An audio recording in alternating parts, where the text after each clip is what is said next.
Welcome, everybody, to episode 70 of the ADV podcast. And boy, do we have a jam-packed one for you today. And that's not an exaggeration. It's actually true.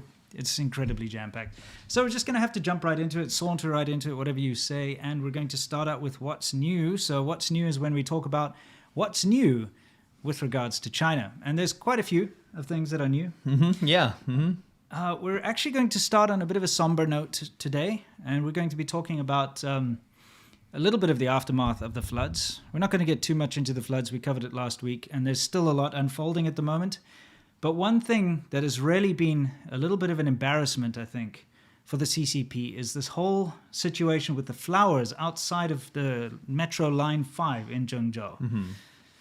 So if you were keeping up with the news, you obviously saw those horrific videos of people trapped inside the underground train, and they were basically live streaming or sending messages to their friends and family like, we're stuck here, we can't breathe, the water's rising up to our necks. And a lot of people died. Yeah. Horrific, swept away. They pulled out, and this is an interesting thing. Somebody who works for an insurance company reported that they had to pay out to the underground metro for 91 trains. 91 subway trains were destroyed. Okay, and they've all been pulled out. And some of you may have seen the pictures of the subway trains on the back of trucks with black cloth covering all the windows, because obviously there must be bodies inside. There's no other reason to cover, the windows. You're not going to cover an empty train. No. I mean, if there's mud or whatever in there. Yeah. But 91 trains have been damaged or destroyed by the floods. So you could probably expect that in all of those 91 trains, there were people. Yeah. Anyway, here's where it gets interesting. You can see in the picture behind us, people started to lay flowers. Mm-hmm. Okay, this is actually, it's a little out of order, but people started to lay flowers in front of the Metro Line 5 where they had lost relatives and friends and people they knew, right? Mm-hmm. Almost immediately, the government came in and put up these barriers which are now hiding the flowers. Yeah. So they put these up to just stop people from actually seeing that people were laying flowers down there. All right? Why? Why do you think so? Because they don't want people to know that there were more than 51 people dead.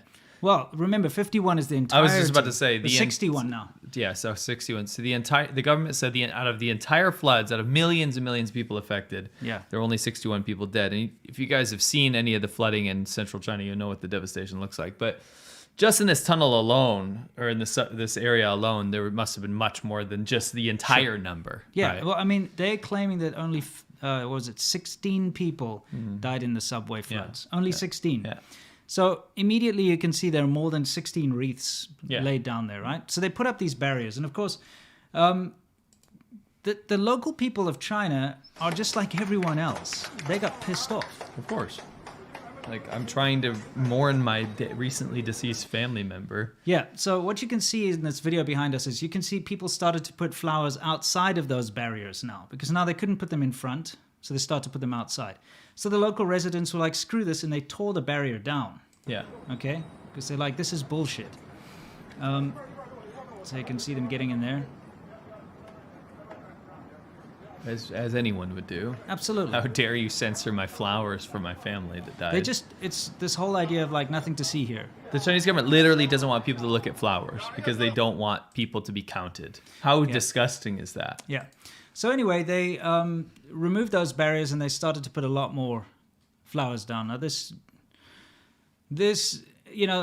timeline's a little out of whack. This has actually happened a little later. But anyway, a lot more flowers were starting to gather outside of the entrance. So then they just put more barriers, bigger barriers, to try and cover all the flowers that were turning up now. Now, some of the excuses by the sycophants online and the Wulmao and so on is that, oh no, they had to do repair work. So they had to put these barriers up to do repair work. Okay, explain to me. First of all, the subway entrance, which you can see in all of these pictures, I'll go back even to the first barrier. The subway entrance is closed, okay? The repair work that needs to be done, if any repair work does need to be done, will be done behind those closed doors, right? You do not need to cordon off this tiny section. No. Okay? No. If you're going to do repair work, you would move those flowers out of the way. You wouldn't try to hide them, okay? There's a lot of logical fallacies here. Yeah. Also, what kind of a repair work area is a long rectangular, cover all the flowers. And why would they make it bigger? Yes. They extended the barrier. Yes. It doesn't make any sense. So it's all a bunch of excuses. They got caught out, right? So as you can see, they erected even bigger barriers. But then it just got out of hand. Yeah. It was receiving too much press, too much backlash from the local populace, and they finally gave up on the barrier idea. And then they kind of embraced it as a, look how wonderful they spun it in the other direction. Yeah. At first, remember the denialists? We actually had some of those CCP shill guys. Yeah.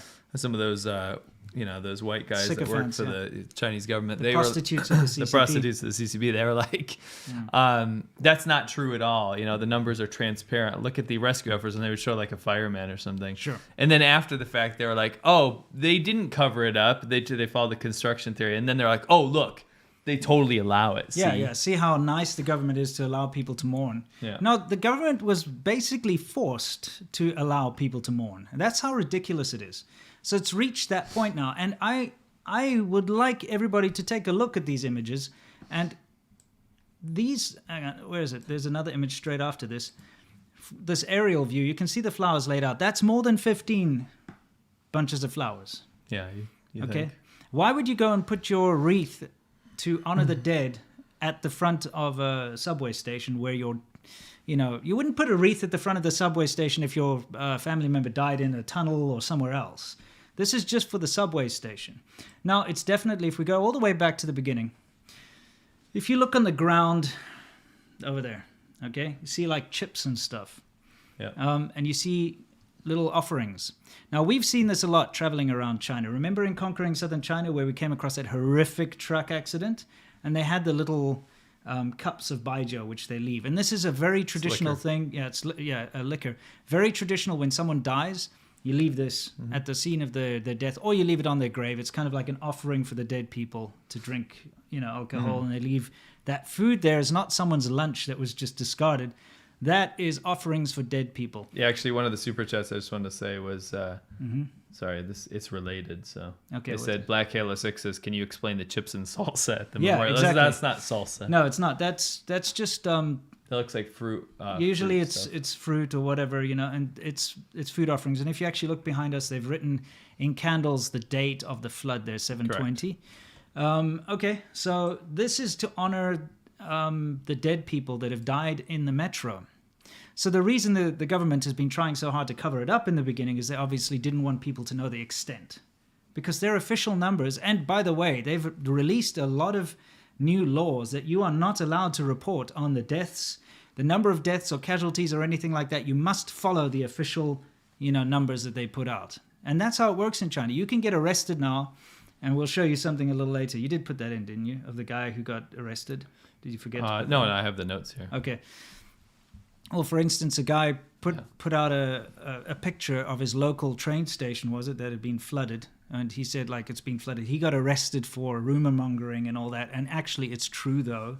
It was flooded. He legitimately just said facts. Yeah, and that's just the way it rolls. So we just had to put this out here because this is a very good indicator of how the Chinese government works. And it also just shows you what a shit show it is over there right now. Definitely go watch my new video. I put it out yesterday. It's literally about all of this. Yeah, and about all the floods. It's why they're hiding the numbers. Yeah. It's on Laowhy86. It's on my channel. We just also have to mention that it's a lot more insidious than this. These floods aren't just because of terrible rains. No. They released a lot of water out of reservoirs that were almost bursting their banks. They released it without notifying the public. At night sometimes. Yeah, right? and at night they were breaking the banks of certain rivers near villages to release water. And the reason they do this kind of clandestinely and secretly is so they don't have to pay compensation. It's pretty well known in China, if you're going to release all the flood waters out of your reservoir, because the local government does it. Remember, it's not the central government, the local government. They do this. Every village and farmer and everything down the way is then allowed to legally claim compensation from the government, the local government, for all the crops they lose and the livestock that they lose and their houses and everything. So in order to avoid that, they do it at night or without notifying anyone, because then they can claim it's a natural disaster and they don't have to pay compensation for natural disasters. So there are clips circulating around online right now of villagers and farmers and stuff battling with government people in the middle of the night who are trying to break the banks of their reservoir or river and things like that. So because of all this floodwater was released from these reservoirs, and add in the big rain, it compounded into this terrible disaster that we know. So it's very much the fault of the local Communist Party, and also just the bad maintenance of the reservoirs around there. The fact that they had all the flood warnings but didn't shut down the metro. Not to mention all this lack of accountability comes from the top. It's the central government that creates these problems. So, I mean, there's a reason why they're trying so hard to hide all the failures here, is because the government is largely responsible for these deaths. Yes. You know, it's not like an act of God. No. It's, if you had actually just warned people that you released all the waters, if you'd warned them that there's this high, severe, rain coming in there and shut down the underground metro system. I was about to say that they had all the policies in place to be able to shut these things down. Yeah. And they wouldn't, because nobody wanted their head on the line. No.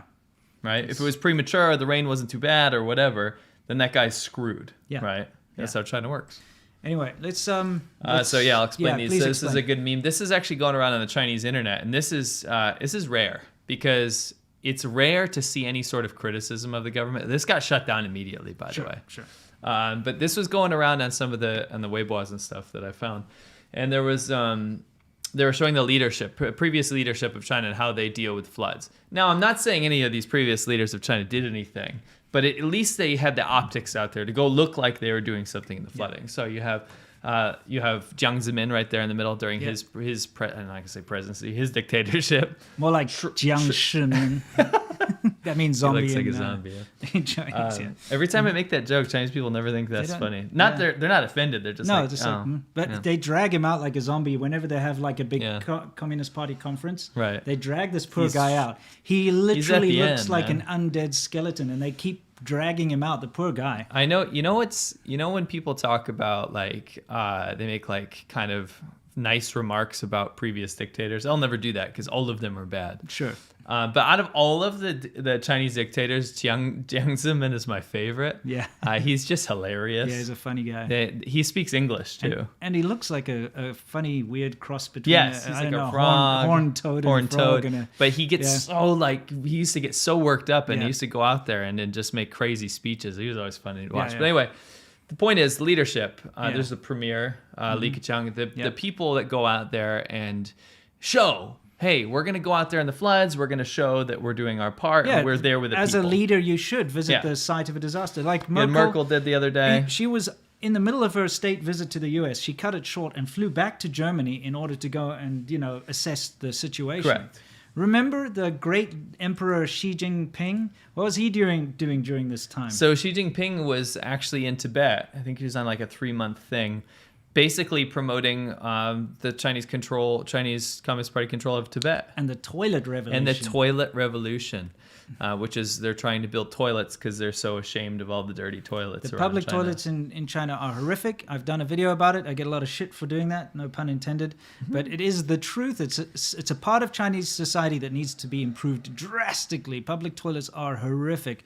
And so even Xi Jinping agrees with me, and he has to have a toilet revolution. And it's always got to be some stupid catchphrase, though. Yes, I know. Isn't it? You know it'll last. They'll get like billions of dollars to do it, and then it'll go by the wayside in 5 years. Yeah. Anyway, the point is, this is not the meme. This is the beginning of the meme. Yeah, because everyone was like, "Where's Xi Jinping in the flood?" And they said, "Oh, well, he was in the flood too." And we found him. Well, there he is in a propaganda photo. So.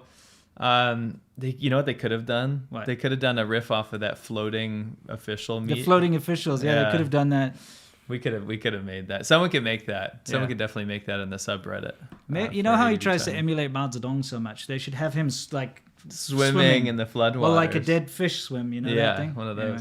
Anyway, so he's in Tibet doing promotion of propaganda there, and people in China, honestly, a lot of people in China were kind of like, what the hell's going on? This is bad luck. Yeah, exactly. Remember, you're not allowed to criticize the Chinese government. You're certainly not allowed to criticize Xi Jinping, and if you do, that's the end of you. So it's very tough. And if they're even coming out and starting to question this, it means that they're incredibly upset. Right. Someone said Xi Jinping was flooding his toilet.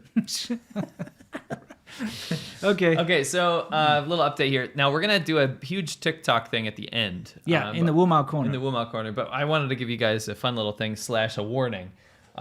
You guys have probably seen, if you're on TikTok at all, not even just TikTok, these guys are all over the internet. You've probably seen these Chinese uncles. Roll a little clip. Yeah. And for those of you wondering, don't worry, we're getting to the Olympic stuff. That's our main focus. We've got to get this out the way.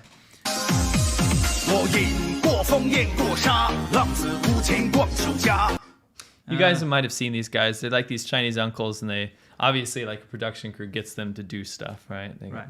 They have another song that was very famous. Millions. I mean, this has been viewed on Western internet, and American internet, millions and millions of times. And people think it's really funny, but they don't know where these uncles are from. They don't know any details, right? Mm-hmm. This one was popular too. It's like thinking about getting.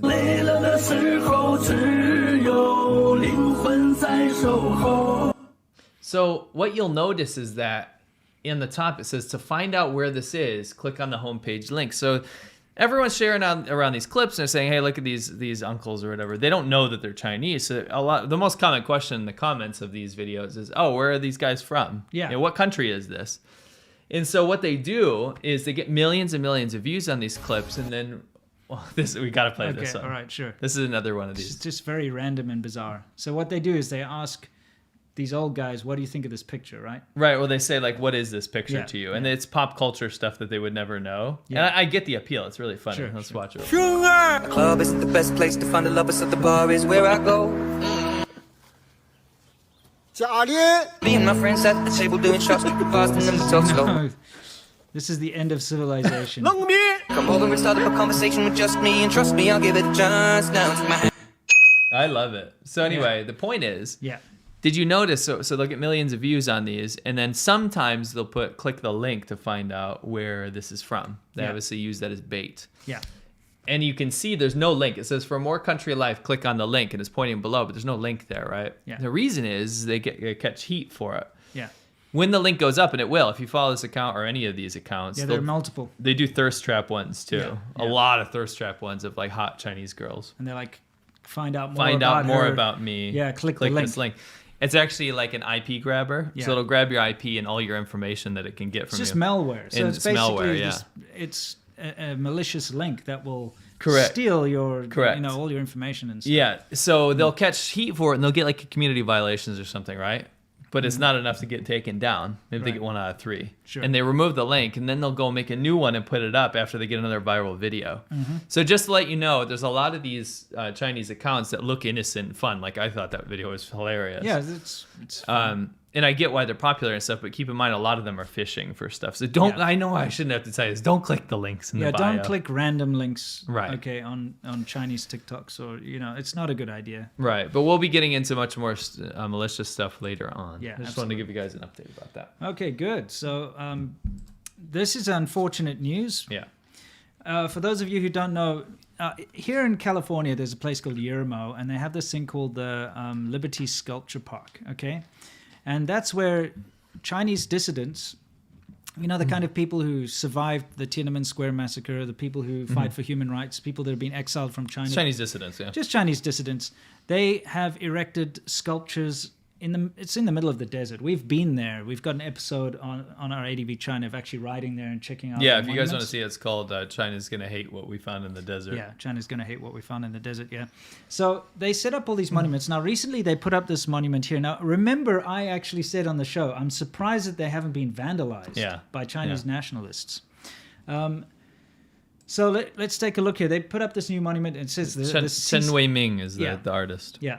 It was unveiled. It's called the CCP virus, and it's got Xi Jinping as kind of like a skull with the virus. And it's a memorial to victims of coronavirus. Yes. And it's made by a Chinese artist. Yep, Chen Wei-ming. Yep. Okay. And it was unveiled by the Chinese community of dissidents here. Okay. You can see... Yes, this is some construction and whatnot. This is him like putting it together and, all the rest of it.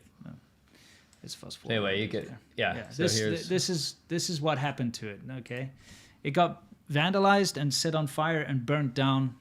The artist himself says that he believes that it was a directive from the LA Chinese consulate. That actually, they do. The Chinese consulates do organize very bad things. There's nothing to prove that, but we all know who would go out into the middle of the desert and set fire to just that one sculpture. Yeah, just that one. Just that Not one. the other ones. Yeah. Because of course this is highly offensive to any Chinese nationalist who worships Xi Jinping. You may not, it's kind of like you can't show a picture of Muhammad in Islam. You cannot deface Kim Jong-un or Xi Jinping in any way. You cannot show him. You can't even show him as Winnie the Pooh. It's banned, right? Yeah. So this is highly offensive to Chinese nationalists. And so, of course, they're going to make a plan to go and destroy it because they're insecure and, unstable, and they can't handle criticism. Right. Little babies. So the FBI and the police are looking into it. If anyone knows anything about this or has heard anything about this, please reach out to us. Yeah, reach out to us or reach out to the police and tell them. Because this is a different story. You don't go onto foreign soil and commit acts of crime and arson and destruction. Especially in like California, where wildfires can take off. By the way, for sure. So just to show you, everybody, please take a look at how insecure the Chinese nationalists are. This is what they do. This is awful. I'm more leaning towards this is a directive from the Chinese government. Yeah, like go get rid of this statue. Yeah, because they didn't get rid of the tank man. They didn't get rid of anything else because this is actually a depiction of Xi Jinping. Yeah. Yeah, it's pretty ridiculous. That's what they care about. Yeah. They don't want him to lose face or whatever. Now, what I'm calling on is, number one, I hope Chen Weiming actually puts up a GoFundMe to get a new one going. He vows to make a new one, right? Yeah, there he is looking at his statue that's been destroyed. Yeah, and he's explaining everything. Mm-hmm. So my point is, I actually hope that he does act on his obligation to make a new one, which he said. Number two, I hope we can contribute to that. And we will. Number three, I hope next time he makes it out of bronze or something, because then it can't get burned down. I'm busy researching personally how to set up solar-powered security cameras. We'd like to help out with that. Yeah, that can just operate by themselves out there in the desert and can relay images of any would-be arsons, or other people. And that's something that I'm going to pay for myself and contribute to this. It's something that I want to put out there because that is set up for freedom of speech. It's freedom of speech. It's for Chinese people who want to be able to speak out against the CCP. They fled China for a reason. And they can do that here in America. You are allowed to have a problem with the government here. You can have a problem with the local government. Yeah. I'm not a citizen, but I can still criticize Biden or Trump or anyone. I can go out there on the street and hold a placard and say, I think the U.S. government sucks. That's totally fine. You're allowed to do that. That's what freedom of speech is all about, and you're protected. But in China, you're not. There is no such thing as freedom of speech. And they can't seem to wrap it around their heads that you're allowed to criticize the CCP overseas. It's allowed. So what do? They have to go and destroy and attack anyone who tries to criticize the CCP, including Chinese nationalists. Yep. I mean nationals, not nationalists. Chinese nationals and Chinese dissidents and ethnically Chinese people who have fled, etc. So Correct. We just have to always show our support to people like this who put their lives on the line because, as I've said many times on this channel, for someone like myself or Matt here to criticize the CCP is difficult because we face a lot of repercussions. Right. But it's still so much easier for us to do it than for a Chinese person to do it. Because it's so much easier for the CCP to get to their families, to get to them. They face so many more consequences that are just, beyond what anyone believes in. It takes so much courage.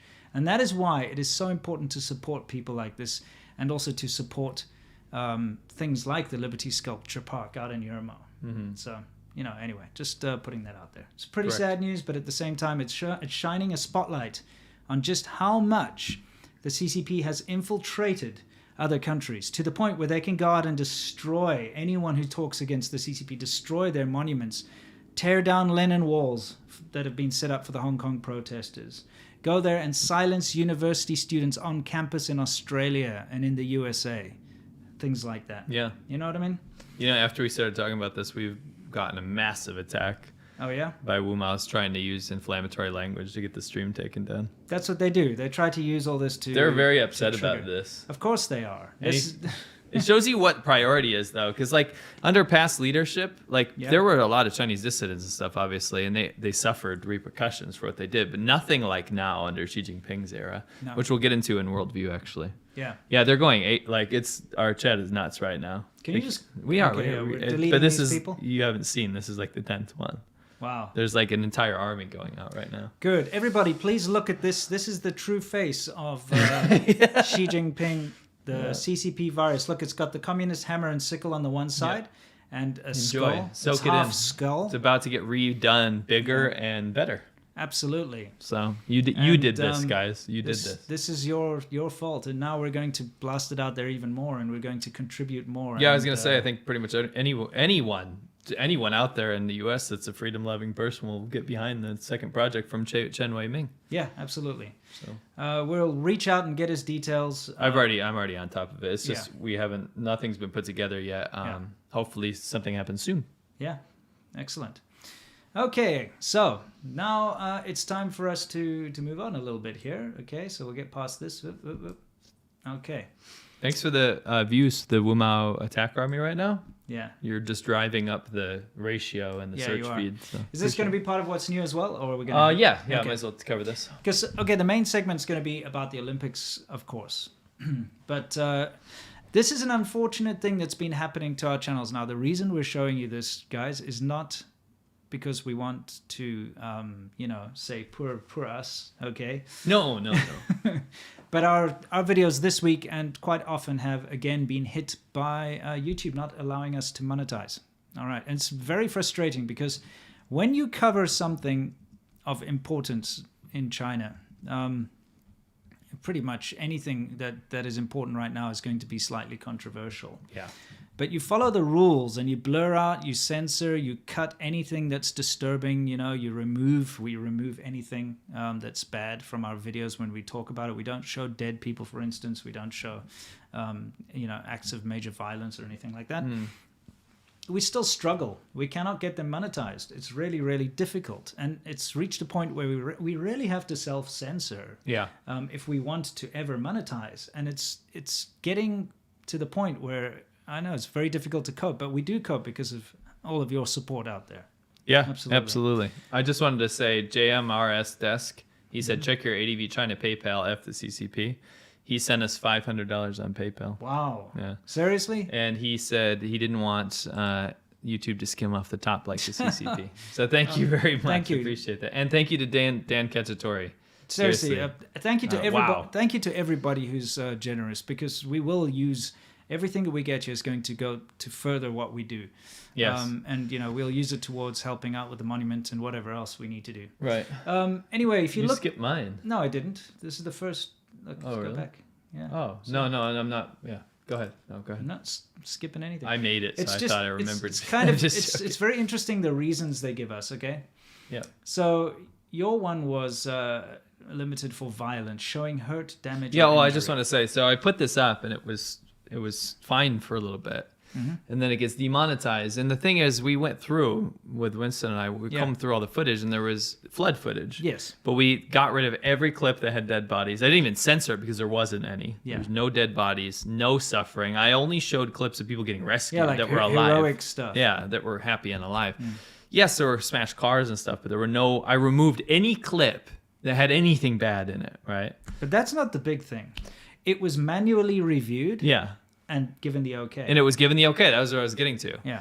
So it was given the okay. I'm like, okay. So I wake up in the morning, and it was manually reviewed again, the second time, as being not okay for showing hurt, damage, or injury. Fleeting graphic law enforcement without educational context. No, didn't have that. Showing dead bodies with obvious injury or mutilation in education or documentary. No, didn't show that.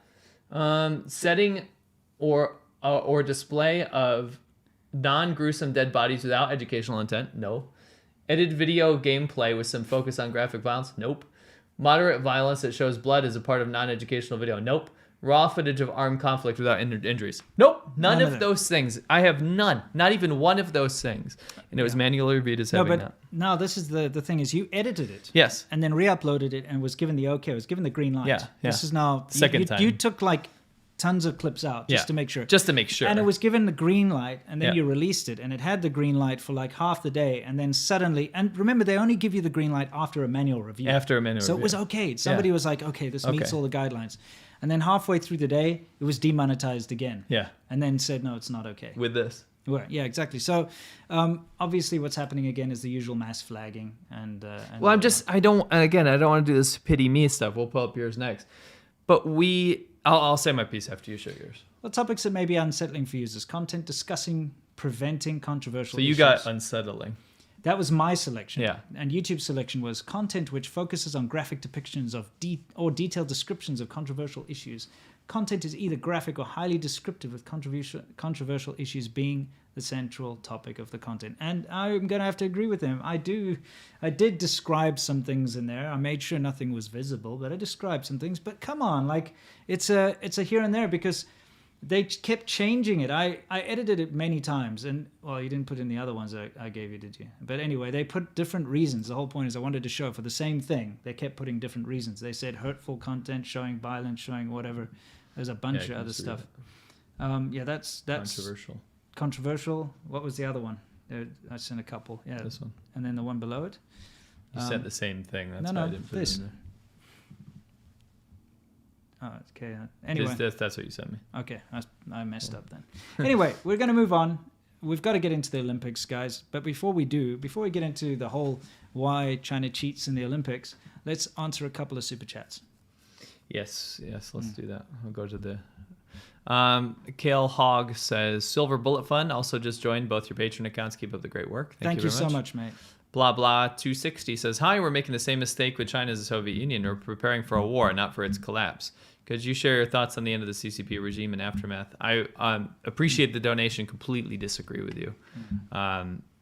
I don't think we have ever insinuated the CCP is going to collapse, and there are very, very few signs that that's happening. Yeah, unfortunately, you can see the control that they have over the populace, and they can just make the news whatever they want, and they can just change the sentiment of the public however they want. You can see what they've done by, riling up the locals against the foreign news outlets in Zhengzhou, for instance. People that have lost family, seen death. Right. And they talking to reporters, and halfway through they get interrupted by people saying like, don't talk to foreign media. They just want to smear China, that kind of nonsense. And it really shuts down the conversation. And people that are legitimately grieving and people that have legitimate grievances cannot air them anymore. Correct.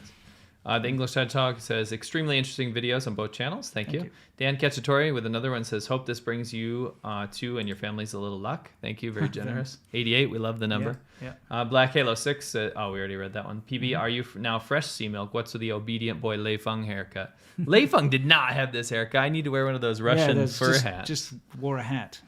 Condolences to the victims of the CCP, said Fireheart. Kurt Cheney says, hey, from Louisiana, I love you guys. Have you ever experienced temps like we get? 99 degrees and 99% humidity in China. Definitely up you there. In the hundreds of degrees in southern China, much worse than even the south of the US. And the humidity is just the always, same. Yeah, it's bad. Try live in Shenzhen or Huizhou, where we used to live. Guangdong, it's terrible. It's muggy in the summer. You die. You walk outside and your glasses fog up and you just sweat like a pig. I have to go to the bathroom real quick. Oh, you do? Yeah. All right. You go to the bathroom. He's got to pee.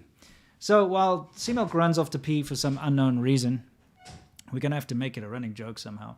I will read a couple more here. Okay, bring back creepy Sea Milk. No thanks, that was horrid. And that's from Brandon, thank you. And Jay Liu, hope you guys were proud of Sayaban Haohe and Cheung Ka Long for their 2 swimming silvers and 1 fencing gold medals for Hong Kong. And I'm going to actually use that to bring us directly into Soft Power Hour, which is our main segment on the show, where we tell you how China is trying to change your mind through various ways and means, usually a little underhanded.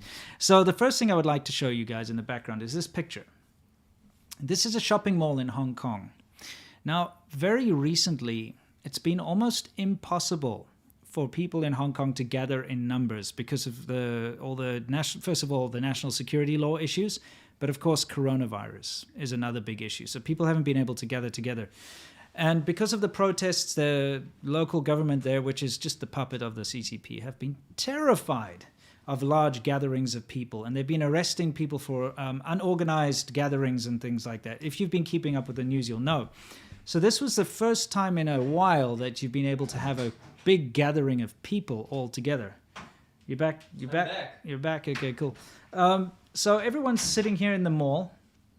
And celebrating the Japanese foil fencer winning and beating China.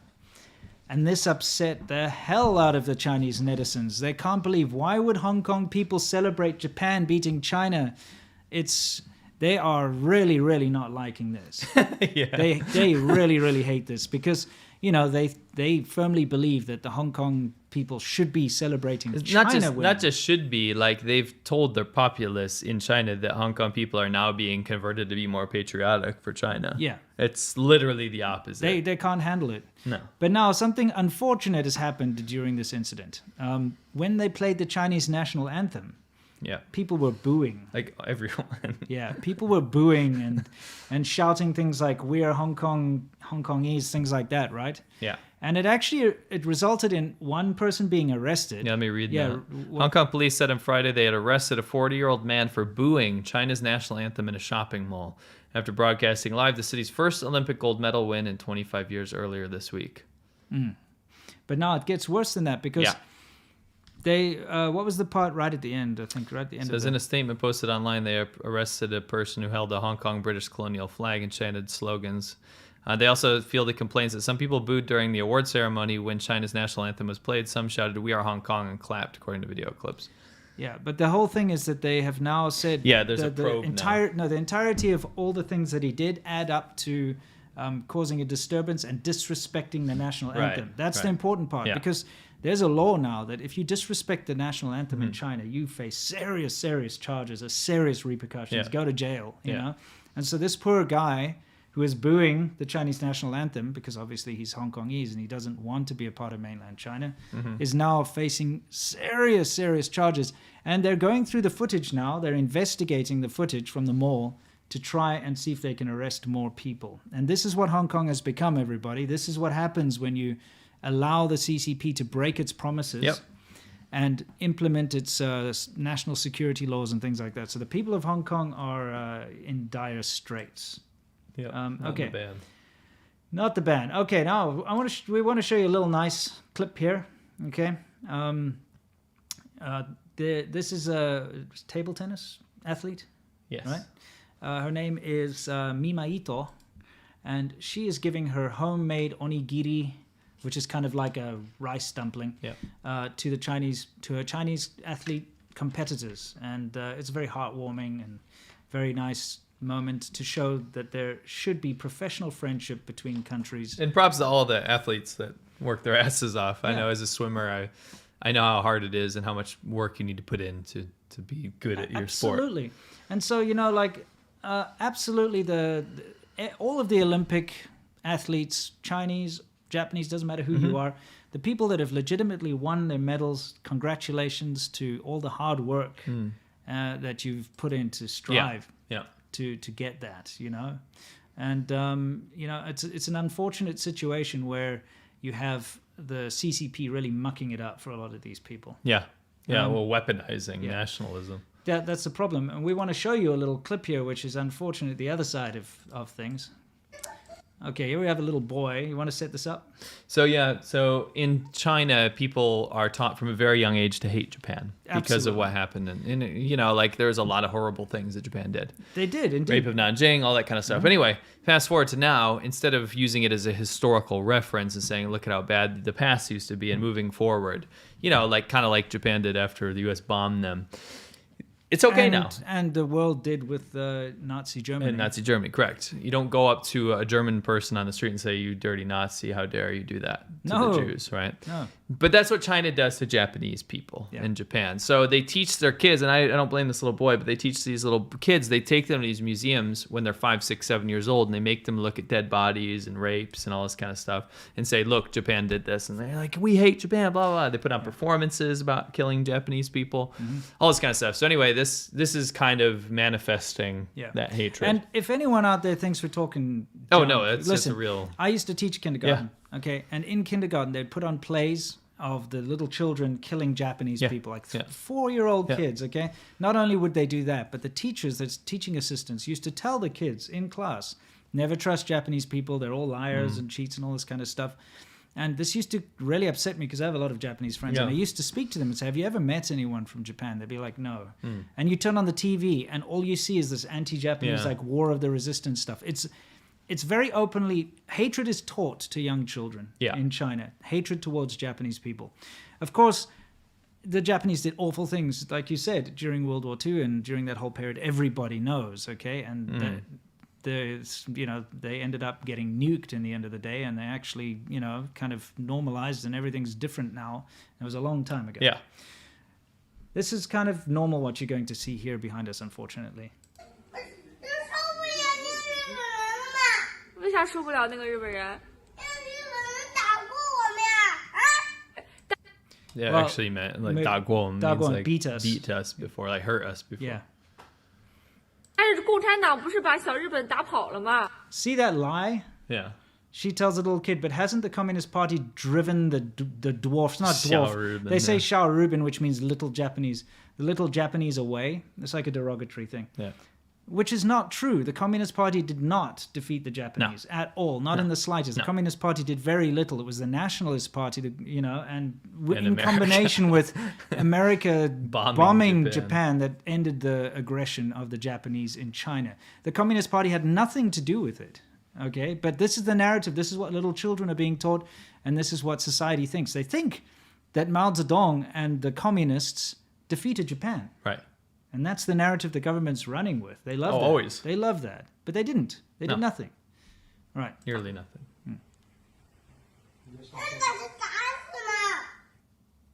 Yeah, can we beat them to death? That's nice.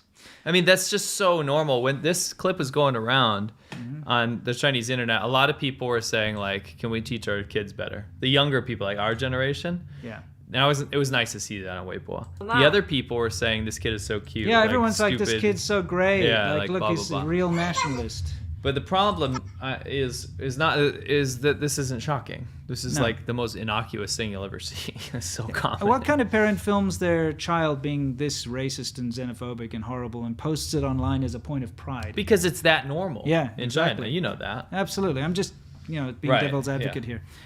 You have to understand that this is a not a very good part of Chinese society, this hatred towards Japanese people and foreigners in general, to be honest. Yeah, I mean, because now this shifting towards Americans. Yeah. Yeah, obviously. It's the flavor of the week. I mean, the government does it on purpose. They will always hate the Japanese the most, though. Which is unfortunate. There were situations when we were in China and we were out drinking with my Japanese friends where I actually had to stop, like potentially big things happening by calming down the other Chinese people in the bar and telling them that my friends were Indonesian or, like another random country, because they're like, are you Japanese? Yeah. You come into like, no, he's not Japanese, Yeah. It really, and it depends on what country they hate the most, because you'll get thugs walking around asking where you're from. Yeah, remember that thing we had. Anyway, let's get back to the Olympics. So, yeah. What do we have here? So this was the Chinese embassy in Sri Lanka. It doesn't matter what country, just know it's the Chinese official government. Yeah, absolutely. State media. So they go on Twitter. Again, gotta remind everyone, Twitter's blocked in China. Don't know why they're allowed to have state accounts on Twitter when they block it in their own country. Yeah. To me, that's hypocrisy. Absolutely. But going forward, this is what they said. Among all the photos in the game, Reuters has chosen this one, which only shows how ugly they are. Don't put politics and ideologies above sports and call yourself an unbiased media organization. Shameless. Respect the spirit of Olympics. So this is this woman, Ho, from China. She is a weightlifter, right? Yeah. Now, they chose a mid-action photo of her.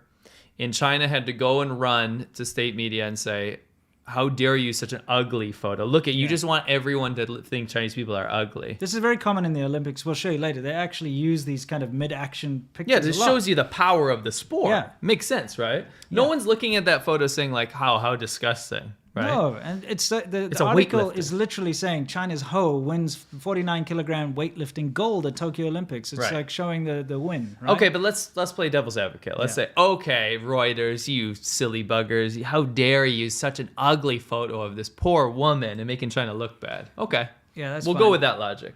So what about China Daily then? Which is like damn it. China Daily, which is the official Chinese state media, used the same, almost the same photo. It probably worse, to be honest. Yeah. Oh, boy. So, well, get caught at their own game here. So, basically, this guy says, are you going to issue an apology to first to Ho Zhihui, then to Reuters? Yeah, exactly. Because they used it first in yeah. Chinese state media. Exactly. Oops. But you know what? Very shortly after this kind of gotcha moment happened with this reply, the China Daily changed the picture to another one. Yeah. Because it was starting to gain traction. And they love this. The Chinese government loves it when this nationalism goes overboard. They weaponize it, you know? Yeah. Anyway, so moving on, the same Sri Lankan Chinese embassy posted this lovely tweet. Same day, same Olympics, same Reuters, different faces. Maybe it's because everything good in life comes easier for the white Westerners. We said that these biased mainstream media are ugly.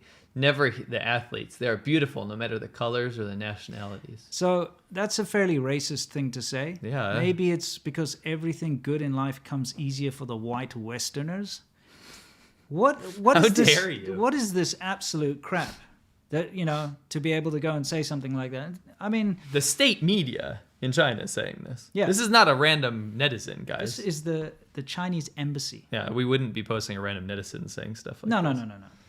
Anyway, just wanted to point that out. But, you know, it kind of leads into what we're going to talk about next, because here's the Japanese ping pong or table tennis. How dare the media use such an ugly photo. ugly photo of this girl mid-action while playing ping pong. How dare they? Yeah. Well, I mean, that's the thing. It's very common practice to see these very, like, you know, I don't know, in the midst of doing That's their... what sports are. Yeah, their sports feat. It's not that they're singling out China and trying to make them look bad. This is the stupid narrative they've got at the moment, is that Western media tries to make China look bad.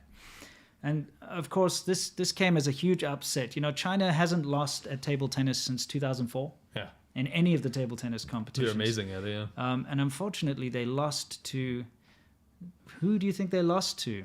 What would be the worst country for China to lose to? Okay, so now we would say... Oh, Go back. yeah. We would definitely say congratulations to China if they won. And I wanted to congratulate to the Chinese lady swimmers that set the world record. Fantastic Absolutely. job.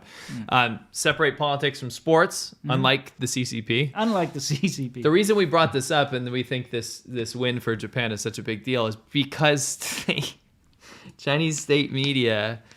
They declared victory over Japan in the ping pong tournament because they were so sure that they were going to win and beat Japan prematurely. They've removed all that now. And they removed all the evidence of that. And so that's why this is just so much more damning when Japan actually won.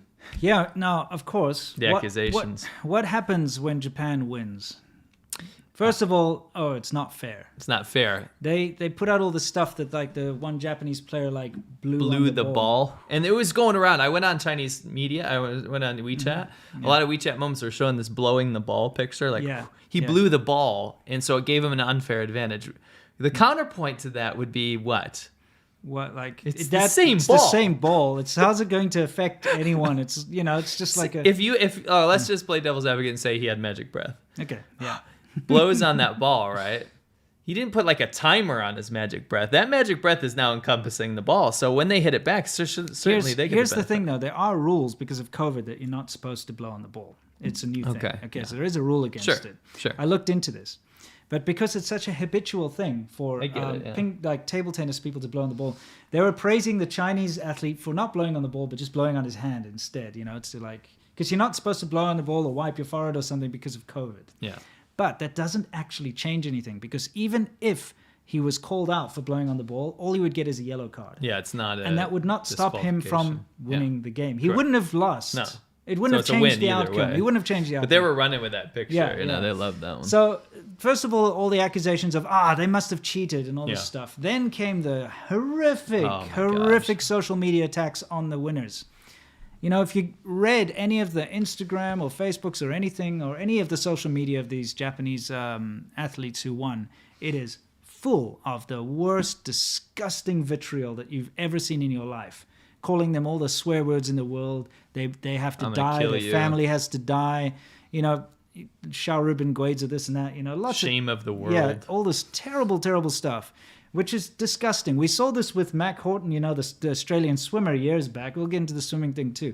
But it's just, they're just incapable of accepting defeat. Sore losers in the biggest sense of the word. And I'll tell you why. Again, this doesn't go on to like, oh, Chinese people are just really bad at losing, all this kind of stuff. No, it's because they turn the Olympics and sports into weaponized nationalism. So people get upset. Yeah. They turn it into there's a friendly thing where like, okay, England doesn't like France. So maybe they're like, we're rooting for our country, right? Or the World Cup or Football like hooligans soccer. are a different story. Don't worry, it's pretty bad. No, it does. It is, right? Yeah. The thing is that it's a weaponized nationalistic effort from the Chinese government, right? It's not people like me, bros and lads getting beers and saying like we're gonna kick Italy's ass in the tournament. Sure. This is the top central government putting its tentacles down and saying everyone gets super mad. This is unfair. Everyone's trying to destroy China, and the only reason they do this is to exacerbate their power, right? I'm sorry to interrupt you, but there is a very interesting technique that the Chinese government uses in order to push these kind of things. And that is to condone things. That's the way they condone things is by not condemning them. Correct. So, for instance, when you get netizens and people publicly attacking us, for instance, okay? On forums, it's out there in the public, saying horrible things, death threats, all this. The fact that the government doesn't stop it and say that's against the rules, don't make death threats to people, it means that it's condoned. It is. And it encourages people. Yeah, because they're like, wait, we can get away with this? Yeah, they're like, oh, yeah, look, our country and our government backs us up. They don't tell us that we're doing anything wrong, so we're doing the right thing. And they go, and the same thing happens with this. This horrific harassment of the Japanese athletes. Have you seen anything from the Chinese government that says, No. we should not be so hostile towards, these people. Right. We should show our Chinese manners. Where's that thing? Where is it? There it is. We should show our Chinese manners and show what a great country we are. Yeah. And be polite. No, they just don't say anything. They just let it happen and they love it. And because it serves their purpose. Yeah. It furthers their agenda that we are the victim and the world's trying to destroy us. Yeah. You know? So let's move on from table tennis. People are saying your mic's too quiet. Sorry. Let's move away from table tennis. Let's move on to the next thing. Oh, we have some more table tennis, but I think it's coming up. Okay, yeah. So now this is the other big. This one's bigger in my social media. This is actually bigger. Yeah. All of my the people that I speak to, my Chinese friends, relatives, etc. This is all that's in their WeChat moments. All that's in my WeChat moments. Mine too. Right? Yeah. Okay.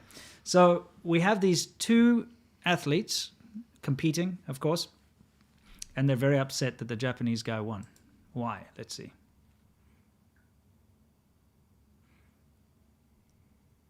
Well, if you took that out of context. They keep showing. Okay, they're showing cool. some things. It's the same landing. Oh, is it? No, it's a separate one. So if you took that out of context, you would see the Japanese guy steps off the mat, right? Yeah. So everyone in China is going crazy without the context. They're showing this clip over and over again, and they're saying, look at the Olympic Committee is so biased. Look, the world is anti-China. And again, they're weaponizing this, saying the world's trying to destroy China because they can't be fair about the judgments with our gymnasts. Yes. Look at the Japanese guy fall off the mat. Our Chinese athlete, Xiao Roteng, he landed it, right? Yeah. What is the problem with that? Okay, now the way the scoring works with this, we're going to get into it a little bit technically, but the highest deduction you can have for any mistake is 0.3. Okay? For whatever mistake that you make. Mm-hmm. The Japanese gymnast's landing is worse than the Chinese gymnast's landing. Let's get that out the way. It is worse. Yeah. The landing that's what I'm saying. Taken out of context. Little Xiao is just a little bit more terrible in comparison. I mean, Xiao is better than It's better Hashimoto's. than the Japanese guy. Hashimoto screwed up, okay? Right. But he said little Xiao, not to be demeaning. Xiao means little. Yeah, exactly. Just play on words. Yeah.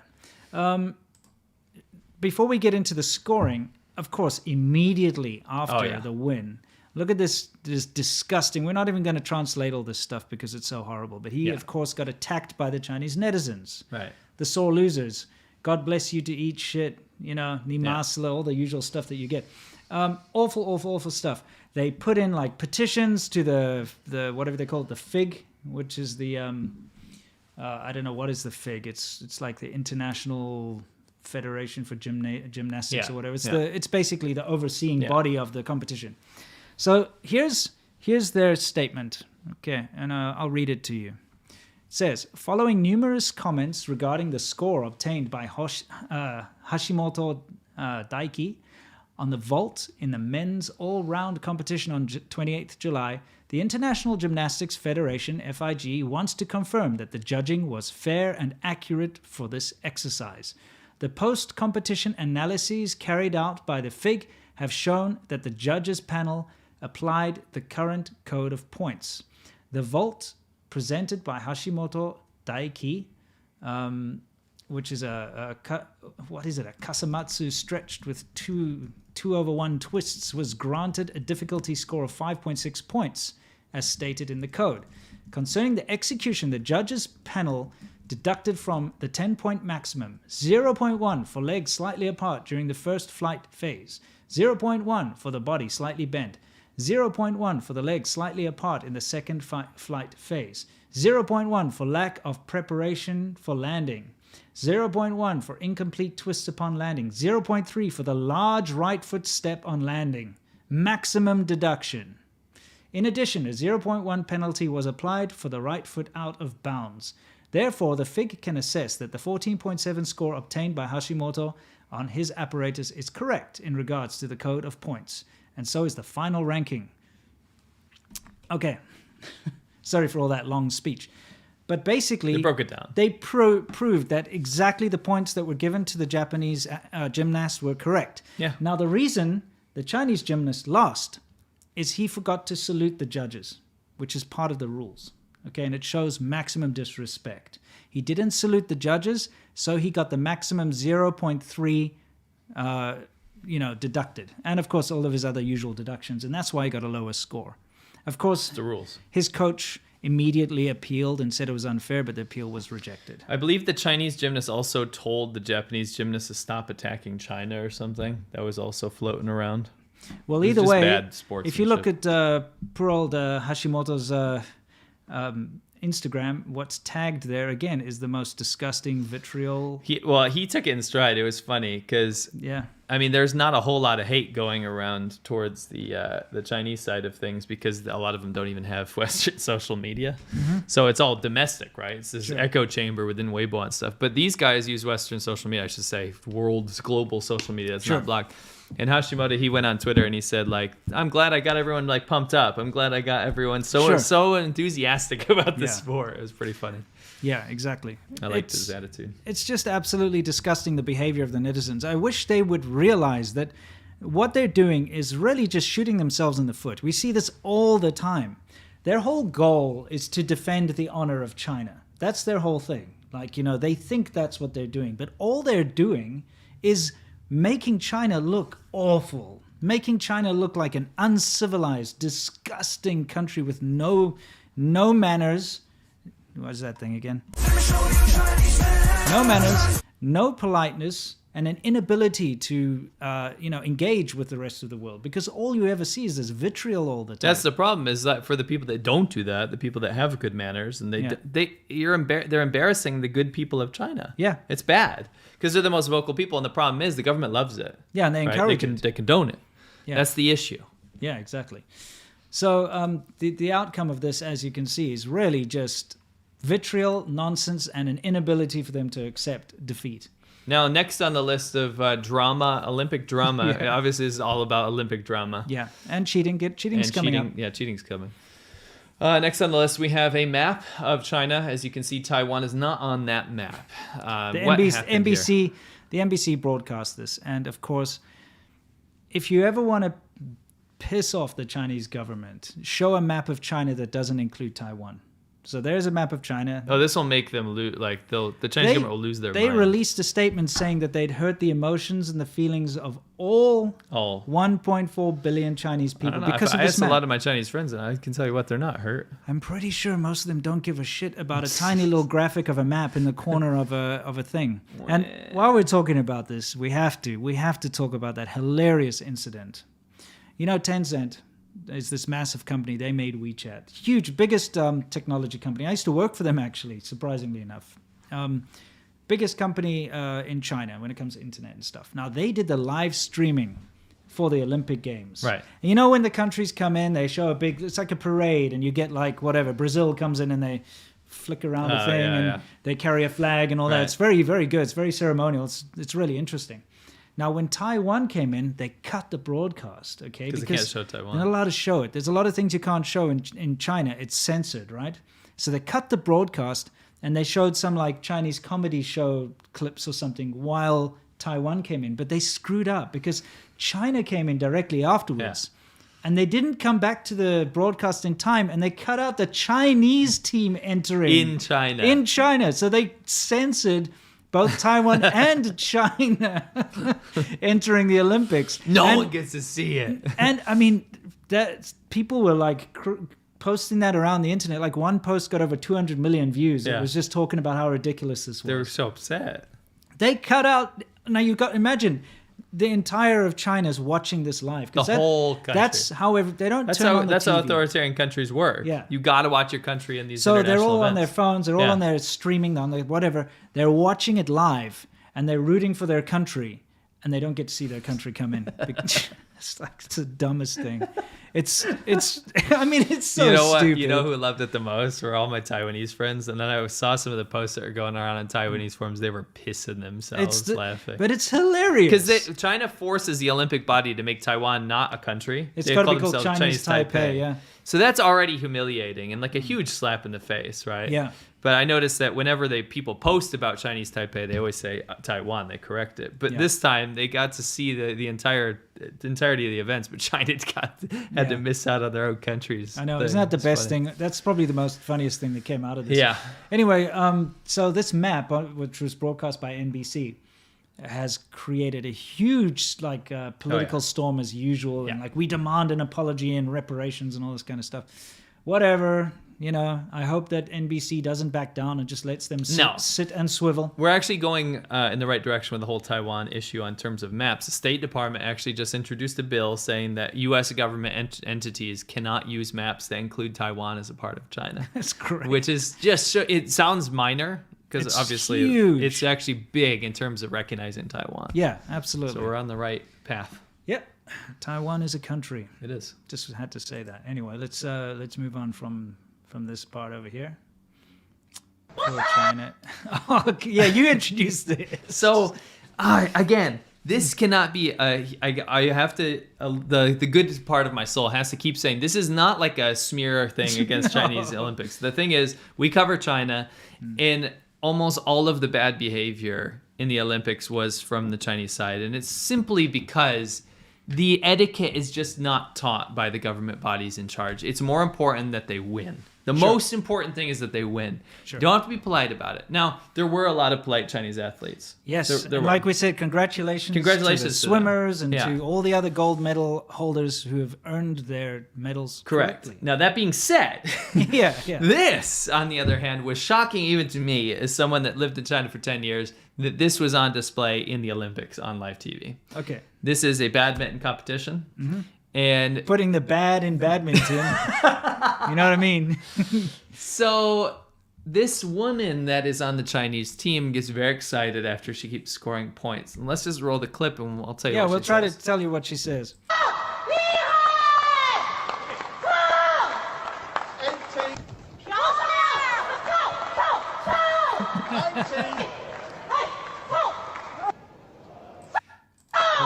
Just let it go. Okay.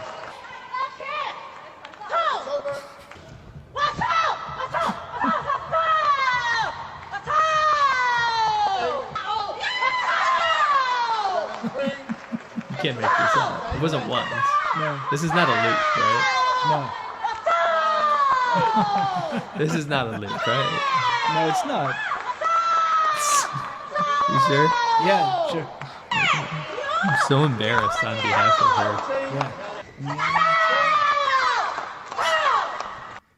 So what you just heard about 100 billion times over and over again, let's put her in the background so you can see her. Okay, we'll put her back, yeah. What you heard a billion times in the background was Cao, okay? Whoops. And Cao is the F word in Chinese. It's basically, it is. It's the F word. She's just screaming over and over again the F word. Yeah. We're allowed to say it. She's saying, fuck! fuck every time she scores, okay? Yeah. And it's not like a different version of it. It's not like saying like crap versus shit. Yeah, She's literally just saying fuck over and over again as loud as she can on live TV in the Olympics. Yeah, exactly. Now the problem with that is that it's not actually against the Olympic rules to swear, right? Yeah, but it is against the Badminton Association or whatever. Yeah. You can't swear in any language audibly for the Yeah. judges to hear or for the audience to hear. Yeah, any well-known language. That is the most that's what you hear in China all the time. If you speak Chinese, well, you know it's Tao, So she's screaming Tao the entire time, and it's just so embarrassing because I didn't see other people doing that. I heard there was one swimmer or something that uttered... she said the F word. Yeah, it was like It was kind of like, what would you tell your family Irish back home or something? He's like, well, fuck yeah, Right. something like that. And she apologized later. Yeah. The difference is this is screaming over and over again. And in China, you don't understand. This sounds so low class. It's super low class. If you show this to any Chinese person, they would be cringe. very embarrassed. And that's the problem is I feel really bad. Me too. For, Me too. a lot of my Chinese friends and family, just the, normal, everyday Chinese people. You don't want this to be the outward face of your country. Just stop doing stuff like this. You're making China look bad. You're truly making China look bad. You know how they always say the evil Western powers are making China look bad? Nope. Like, oh, the BBC comes here and tries to make China look bad. No, your own athletes are making China look bad, and you're not reprimanding them. Nope. You allow this. What was the excuse? So this is probably the best part. I'm glad you asked me. Mm-hmm. F in the chat for her. Thank you very much. Yeah. So her excuse, and I kid you not. So she didn't know what to do, obviously. She didn't know what to say. So they said, why did you keep saying fuck over and over again? Yeah. And she said, I'm sorry. It's my bad pronunciation. I actually wasn't saying fuck. What I was saying was something else, and it's just my not standard pronunciation. I was just excited, and so she was basically saying she was saying a different word. But she didn't say what that different word was. No, she didn't say what the different word is. She said, next time I'll fix my pronunciation. Yeah, next time I'll fix my... What? There is no pronunciation. That's how it's used. You say, what's how? Yeah. What's how? She didn't say cow. She said Cao. Yeah, you can see. That's what she said. Anyway, it doesn't matter. Just in kind the of a chat. bit of a hilarious stuff. I mean, over there. it's so embarrassing, though. Don't do that. No. That's some pretty, how they say, like Hindi, It's like, Julian. it's Julian, and it's two balls of the Yes. Yeah. Marin de Hua, Yep. Anyway, let's move on. We said we'd talk about some cheating, and we're going to give you a little bit of cheats over here. It's a bit of a timeline, yeah. Yeah, we got a couple. So let's start out with the 2000 Sydney Olympics, was it? Yes. Now, this young girl that you can see, she's the one on the right in that picture, the shorter one. The one on the left's older, right? Yeah. Yeah. The one on the right in the picture. Okay, so when she went to take part in the Sydney Olympics, she came in. Where do we have it? We got it in our notes. So I want to get this right. Okay. Her surname is Dong. Mm-hmm. Okay. She competed under a passport that gave her a date of birth as the 20th of January 1983. So she came into Sydney on this passport, okay, which said that she was born in 1983. However, when she was certified to work as a technician official at the 2008 Chinese Beijing, Olympics, yeah. she was registered with the 23rd of January 1986 birth date, her real birth date. Mm-hmm. Now, for those of you who don't know, when you're, when it comes to gymnastics, younger girls can perform better. Yes. It's just the way it works, okay? Yeah. And so basically there's a rule that you have to be 16 in order to compete. So Right. in order to defeat that rule of being 16, they get a 14-year-old to go in. And you could tell she's incredibly young. Yeah, for sure. And just obviously the government can issue the passports. They're the ones that issue the passports. It's very easy for them to just issue a passport. Yeah, It's different. for sure. So she got to compete illegally. It was later found out, and they removed the points and stuff, All the that kind of Olympic stuff, Committee yeah. and stuff. But that's the first one. Then, again later, actually in the 2008 Olympics, was it? Yeah, this was in China. This is easier to lie Yeah, about. it's easier when you're in China. When you're in your own country, I mean, they falsify documents all the time. Yeah, so- There's a whole situation about doping offshore and all that kind of Yeah, stuff yeah. that they did. Easier to do when you're in your home country, especially in Absolutely. China. So she was, this is He Kexin. Yeah. And she was, I remember seeing her, I watched this in 2008 live. Yeah, I was in China at the time. Yeah, this is right before I moved there. So I'm watching it, getting pumped up to go to China. I had my little Chinese flag and stuff, and I was watching the Olympics, and I when I saw this, I was taken aback. I was like, this girl is not 16 years No, old. I mean, if you look at her hips haven't even begun to develop. It's a kid. This is a kid, right? It's a little child. So anyway, this turns out she obviously was not that age, but China never really admitted to this one, right? Because they got to keep it under wraps because it was in China. But anyway, they found her information cached on Baidu. Yeah. And it said that she was 2 years younger than she actually 14 was. instead of 16. 13 or 14 or something. Yeah. Anyway, so she won the gold, and she was completely illegal. And again, not her fault. None of these athletes have a decision over this. Yeah. The problem is that China has these mills where they crank out international athletes, and they force them from a young age to do so. This girl had no, she knows how old she is in real life, right? Sure. But she can't go out there and tell the truth, and she has no bearing over this. She can't control this because the Chinese government says, we will use you as a pawn. It's like North Korea. It's like the Soviet Union. I actually met people who'd been in part of the Olympic thing when I was living in Shenzhen. Right. And the way it works is when you're in a rural community, there's very little hope for a bright future. Yes. Okay? Yes. So you either end up being, a farmer like your old man or whatever, just continuing being a rural peasant type thing. Yeah. If you're lucky enough for your parents to get enough money together for you to go be a migrant worker in the cities or to go and study or something like that, then you can kind of escape that lifestyle. But there is another way out, and that is if you are incredibly good at any kind of sport, if they see some promise, they have these guys that go around to the villages. Yeah, the scouts, kind of scout.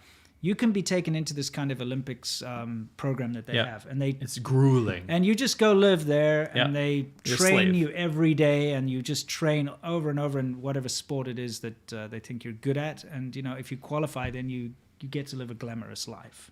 So it is like a lot of these athletes. To be fair, after you're done, after you win, they drop you so hard. There are people that got homeless after that. Well, dude, there's been some pretty bad stories, and if you lose, you like remember that hurdle guys? What was his name? Leo. Yeah, I can't remember him.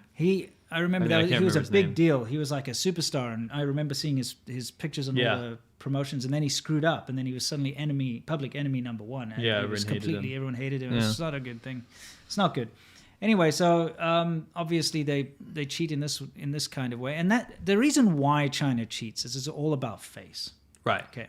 The reason why the Olympics is so important to specifically communist countries like the Soviet Union in the past and that type of thing is because it's their way to try and show the world that what they're doing is working and better than Western civilization or Western ways, capitalism and stuff, right? Right. That is their whole thing. So they have to make sure, and they have to do whatever they can in order to have these wins and these gold medals, because it's a way for them to say, look, we're better than the West. We're better than other countries. What we do is better. Soviet Union did the same thing. It's justification for your stupid authoritarian government, right? It's like, oh, well, it works better. They have this fantasy. The Soviet Union did the exact same thing as China, that they're so insignificant and insecure compared to Western democracy, where people have the freedom to actually train and work hard, right? Yeah, that's right. To where the problem is that these other countries, they have to use this as an advertisement and say, look, our authoritarian system might be at odds with your ideology, but look at what we can do. Look at what our guys can do. Yeah. Right. So we're moving on with cheating in the Olympics. In the 2012 Olympics in London, a round-robin format was introduced for the first time in badminton. Okay. And basically what happened was 4 women's teams, 2 from South Korea and 1 each from China and Indonesia, were expelled from the games for match fixing. After lackluster play that drew boos from spectators, the teams were accused of purposefully trying to lose their matches in order to improve their draw in the next round. So they were basically gaming the system. So once again, it's all about face. Yeah. What else we got? Little comeuppance here. Okay, so we've covered this guy in the past. No one seems to care when we talk about the swimming. Good old Sun Yang. Hey, at least it's in the Olympics. So. Yeah. So Sun Yang is, of course, China's most famous swimmer, gold medalist. He's a very good swimmer. Yeah. Unfortunately, his entire career has been marred with doping scandals. And he has been caught out by even the Chinese swimming body for doping. We should probably show him. Yeah. Men's 200 meters freestyle. There's Scott Duncan, who is now 2 medal winner. There's Sun Yang. Young. He's a doping. His second gold medal of these. We've done multiple videos about this. He's the drug cheat. Yeah, he literally doped and got caught. He got caught by the Chinese body, and they kept it quiet, and they just kind of made him pay a fine on the side. Yeah. And then, of course, that huge controversy where they do like spot checks for swimmers for doping. So they'll come like in the middle of the night to your house with a team, and they'll take a blood sample. And then they test it. That's the only way they can catch these guys out. Because if you know that you're about to be tested, like at the end of the week, they go for like blood transfusions and stuff in order to, it's crazy. It's ridiculous. Like Michael Phelps and stuff. Was it Phelps? I can't remember. One of those guys was doing blood transfusions. It's ridiculous. Anyway, that's how drug cheats work. But he got caught out because it was like in the middle of the night, and they came to his house, and they took the blood samples. But then he actually got his bodyguard to smash the blood samples vials with a hammer. Yeah. Okay. So he was like, no, you're not leaving with those samples, and smashed him. Obviously, he's got something to hide. Yeah. And so he's kind of been banned. He's banned from the Tokyo Olympics and stuff. Yeah, this is just a comeuppance that we wanted to show what he did. So this is what he did last time, because obviously people like Mac Horton and others have stood up to him. They don't want to shake his hand. Yeah. They don't want to congratulate him when he wins, because he is a drug cheat, and he's been proven to be a drug cheat. And that's, obviously... Championships. It is. It's like, shake my hand. Wow. What's wrong with you? Goodness me. What was that? That was in the face of Duncan Scott. Is that right? Sun Yang of China. He's not shaking hands with Duncan Scott, but that was enormously aggressive. Well, look at that on the right-hand side. Duncan Scott shaking hands with the other guys, but he's refusing to shake hands with the champion, Sun Yang. This is very, very interesting indeed. Sun Yang promoted into the goal because Rapsis twitched on the start and therefore was disqualified, having touched the wall first. Oh dear, he's now getting booed massively. Listen to this.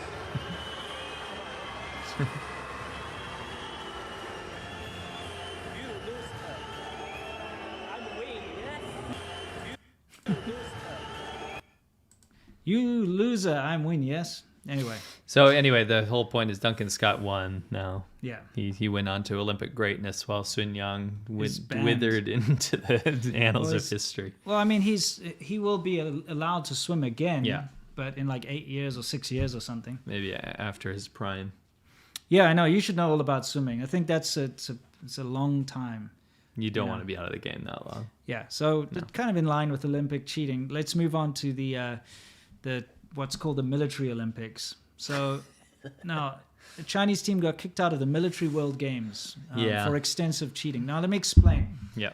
When they start, there's a thing that's called orienteering. Mm-hmm. Okay, let me read it. It's an endurance sport in which competitors navigate what is usually unfamiliar terrain using only a map and a compass while racing to the finish line.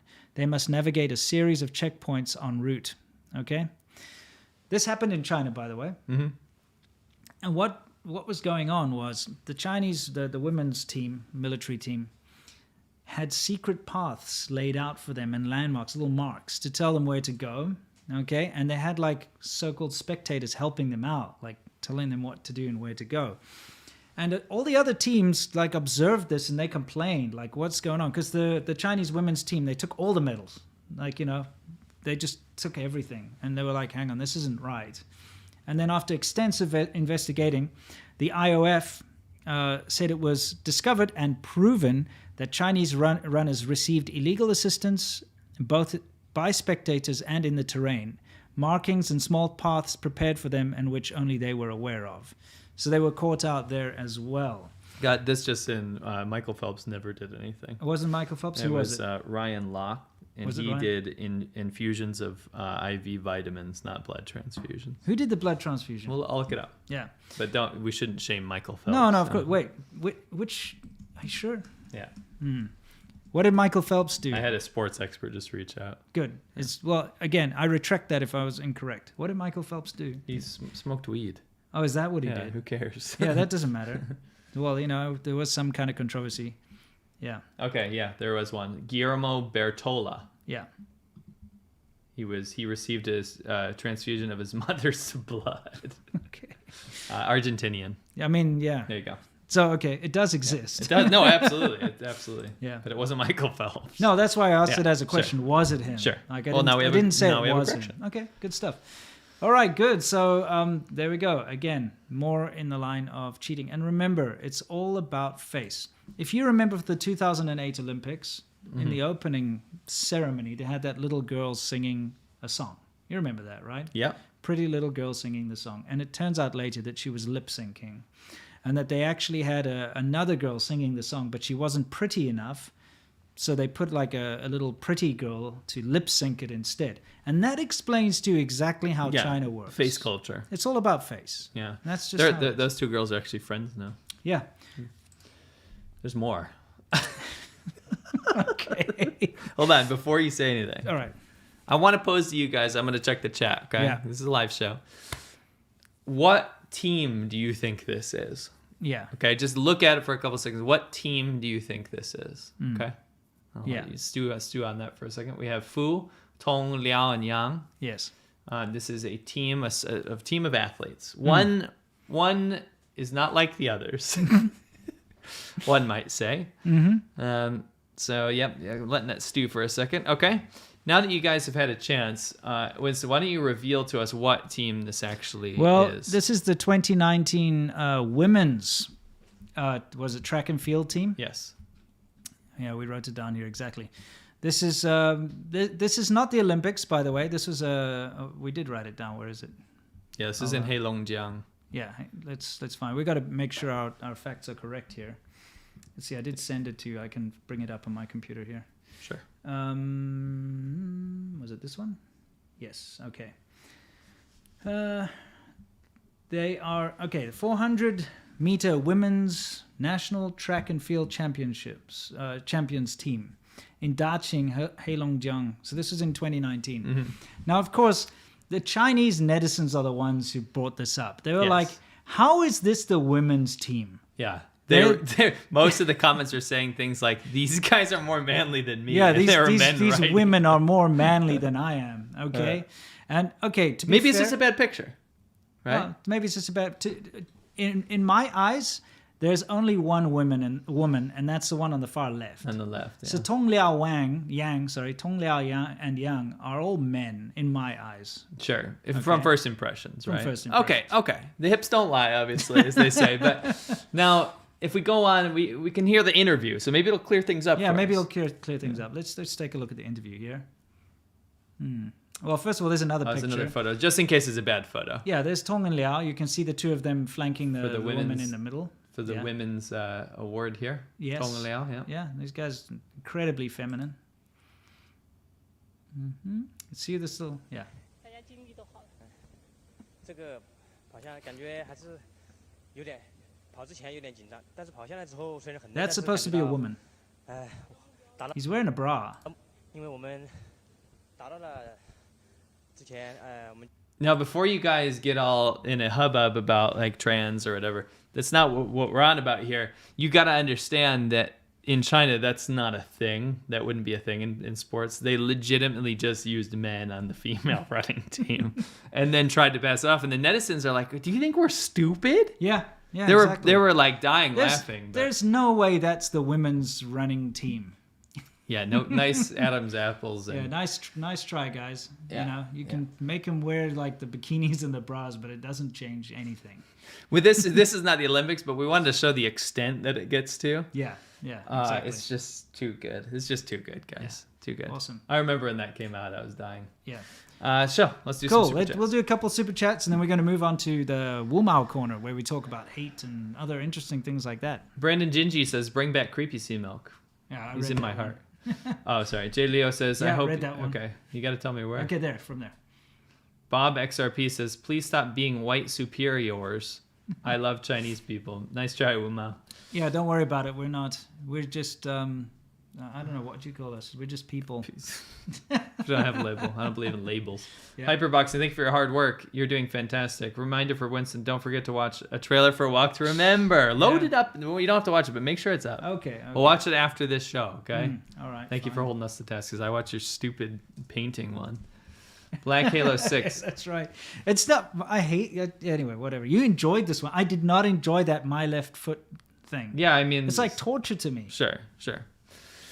Black Halo 6 says, no one's white superior anything. They're spreading the story of poor victims of a messed up regime. Pull the wool off your eyes. Thank you very much. That's correct. John Zucker, thank you. Thank you for your generosity. Lek Marsh says, the CCP claims the youngest submerged subway victim was 20 years old, yet the father wrote a memorial note amongst those flowers saying he was still waiting for his daughter to come home from school.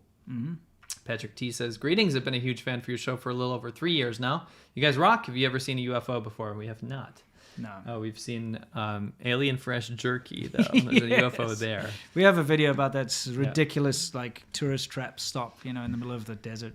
Yeah. Jonathan Lau says, hi, Winston. Hypothetically, if you're forced to leave the U.S., I don't know why that would happen. Which would you prefer, to go back to South Africa or to China? Which is the lesser of evils? If you went back to China, you'd be in jail. Yeah, absolutely. If first of all, I'd go to neither place. I'd find another alternative. I would, for sure. But if I had to choose between the two, I'd go to South Africa. Yeah. Go to Cape Town. Miao Nian, what are the chances of she is actually Mao's love child? No. Also, if China decides to invest in Afghanistan, will that be a huge money pit for them? Yes, it will. Have you seen how China's meeting with the Taliban now? Yeah, they're like partnered up with the Taliban. Yeah, their friends you just having can't meetings. make this up. Nope. Power Shift, French co-owner Taishan nuclear plant says it needs to be shut down immediately. But the CCP says it's A-OK, and unrelated news, fish with 5 heads have been found swimming nearby. We actually will be bringing that up in the World News segment, okay? Black Halo 6 says put it back up, make it from steel. He's talking about the CCP monument. Yes. Alice Bjorgen, thank you very much. How many fingers am I holding up, Winston? I don't know. JMR's desk.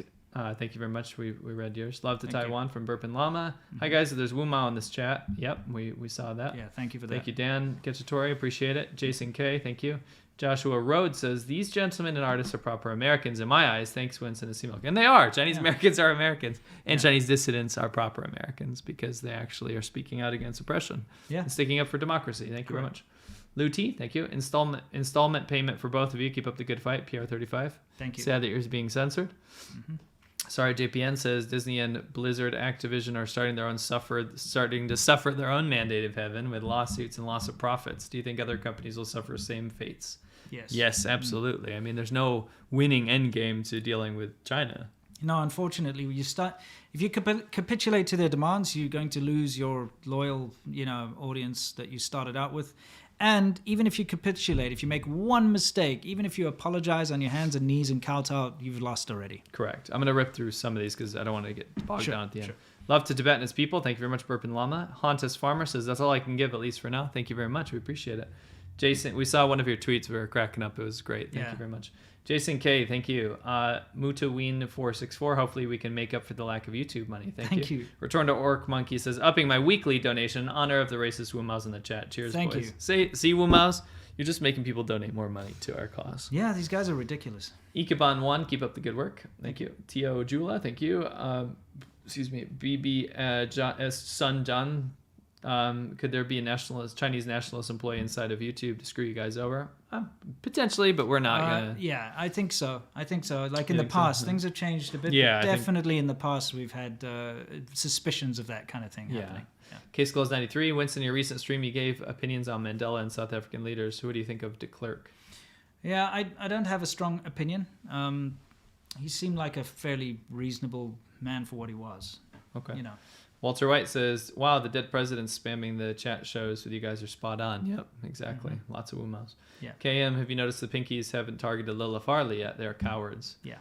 Yeah, it's kind of weird. That's because he speaks Chinese very well and he's connected to the Chinese community here. Yeah, I think they don't want him. If they get involved, of course they do attack him, but if they get involved too much, then they're probably going to face backlash from the Chinese community in the US, I don't want to make an enemy bigger than you need to. Anyway, okay. So now we're going to hit on to our Wu Mao corner, which is where we talk about the 50-cent army, all the weird hate and nonsense that's going on, and it's very revealing usually, as you saw earlier in the chat, just how crazy they can get. They really just try. So I wanted to introduce a new segment. This is going to be probably a weekly thing until we sort it out. But what I want, I can put that in the background.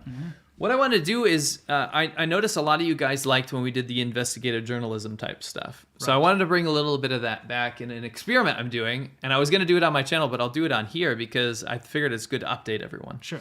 So what I did was I started a TikTok account, and I want to get a caveat out of the way. And everyone's like, oh, what do you expect? Of course you're going to get banned from TikTok. That's CCP stuff. Yeah. What you have to understand is that's not the point. They're operating within the U.S. Americans are using it, and American TikTok is banned in China. Okay, so these are two separate entities. Yeah, right? it's called Douyin in China. Correct. They're not allowed. You're not allowed to use TikTok in China. Yeah. So this is an American thing for American people that should be following American rules, in my opinion. Yeah. So what I did as an experiment was start to upload some of our clips. Most of them have been from our podcast, the exact thing you're watching right now. Okay.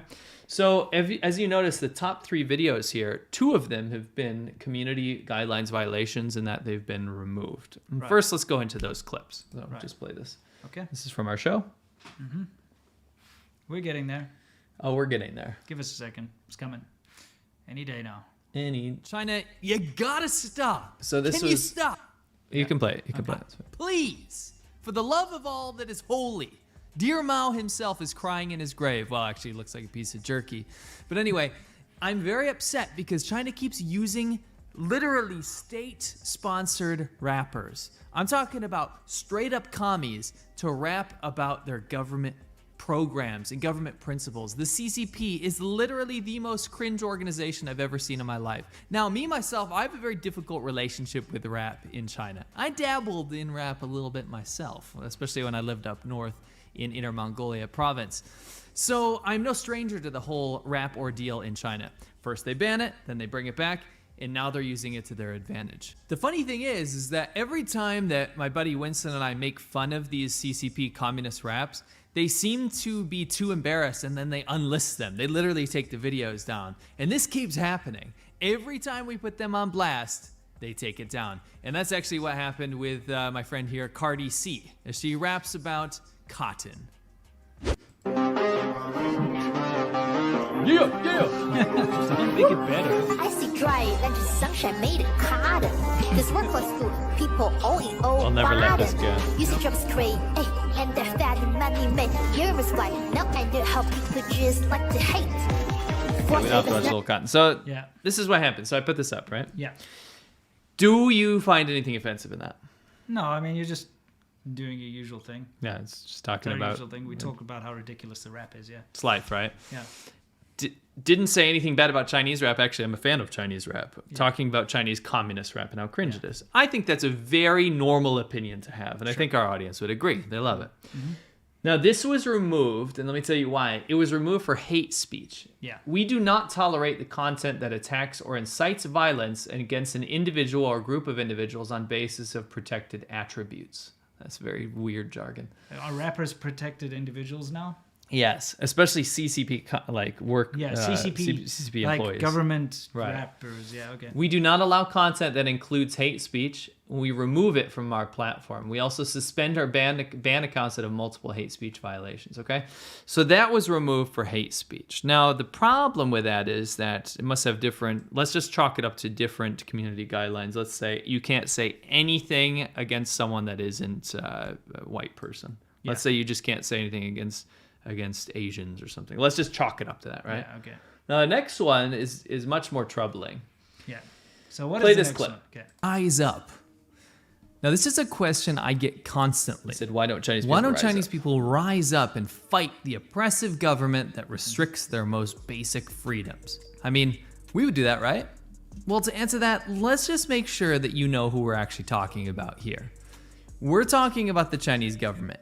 You know, the government that literally removed the candle and cake emoji before the anniversary of Tiananmen Square massacre so that people couldn't remember what happened or show their remembrance.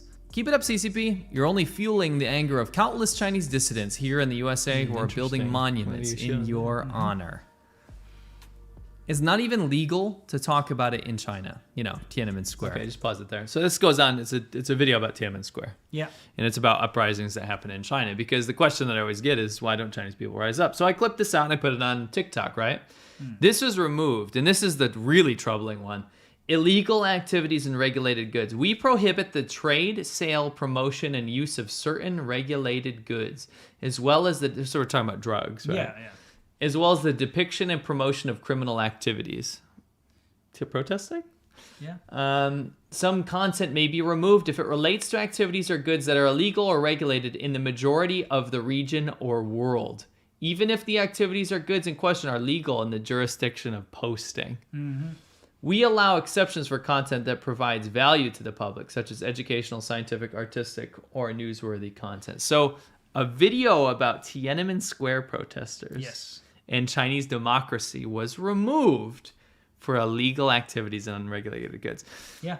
Now, this is the issue, is that I already saw people here like, oh, why are you even on TikTok? That doesn't matter. Like, a huge portion of the country is on TikTok, and they can be impressionable people. I'm not on TikTok. It doesn't matter. Yeah, that's saying you belong in your echo chamber. You get that with different sides. You get people like really left-wing people that will only go on their left-wing media. It doesn't matter. I mean, I understand what it's you all understand, about. Yeah. And this is actually just an experiment, what you're doing here. Yeah, of course. Well, it doesn't... My point is, a lot of people are on TikTok. Yes. And it's full of Chinese propaganda. Full of it. Chock full. And it's very much an issue for an American citizen to post something about Chinese democracy and have it removed on American soil. This is not on a Chinese app. This is not... it's for America. Correct. And they're allowing horrible propaganda. You know, genocide denial. Why don't we show some of that? Yeah, you got some of it here? Oh, I sure do. Okay, let's see. I'll fast forward a bit. But, you know, they disallow someone to talk about Tiananmen Square and say it's illegal. Yeah, so I've posted 4 videos now, and I've had 2 of them removed now for community violations. So my experiment is going to be posting this content going forward. And what I've done is I've submitted appeals for both of those. Okay. I want to keep you guys updated on what they say and come back with, because upon rejection of that, to me, you will watch that as a content moderator and say, oh, that's actually not against community guidelines, because it's not. Neither of those clips are against community guidelines. Yeah. Let me show you what's allowed to be on completely. Is China a communist country? Of course not. You know, this is the biggest misconceptions that outsiders have about China. Here, you can do all sorts of business. You can buy and sell stuff, and you don't have to share it with anyone. And people here don't talk about, you know, socialism and communism. Nobody keep it fun, because all we want is to make more money. We got past the security. By the way, that guy's entire channel is Chinese propaganda. Just showing that. But I don't care that that's on. 看吧，我这一拍，如果发出去，100%底下评论可能20-30%都是天安门广场大屠杀1989-64。妈的，40年了，赶紧吧，忘记吧。Surveillance state. Surveillance state. What's wrong with surveillance state? It stops crime. Dinguses. As long as you're not a criminal, who the fuck cares if they filmed you?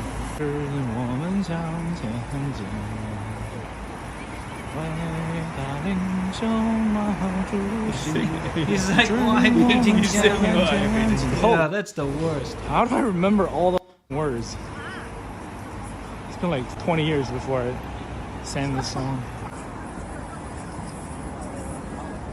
Again, I don't care that this pure blatant propaganda promoting the authoritarian state of China exists. I don't care. Put it on there. That's fine. Yeah. But you can't remove an American citizen's content that is criticizing it. Yeah. Continue. Let's just keep going.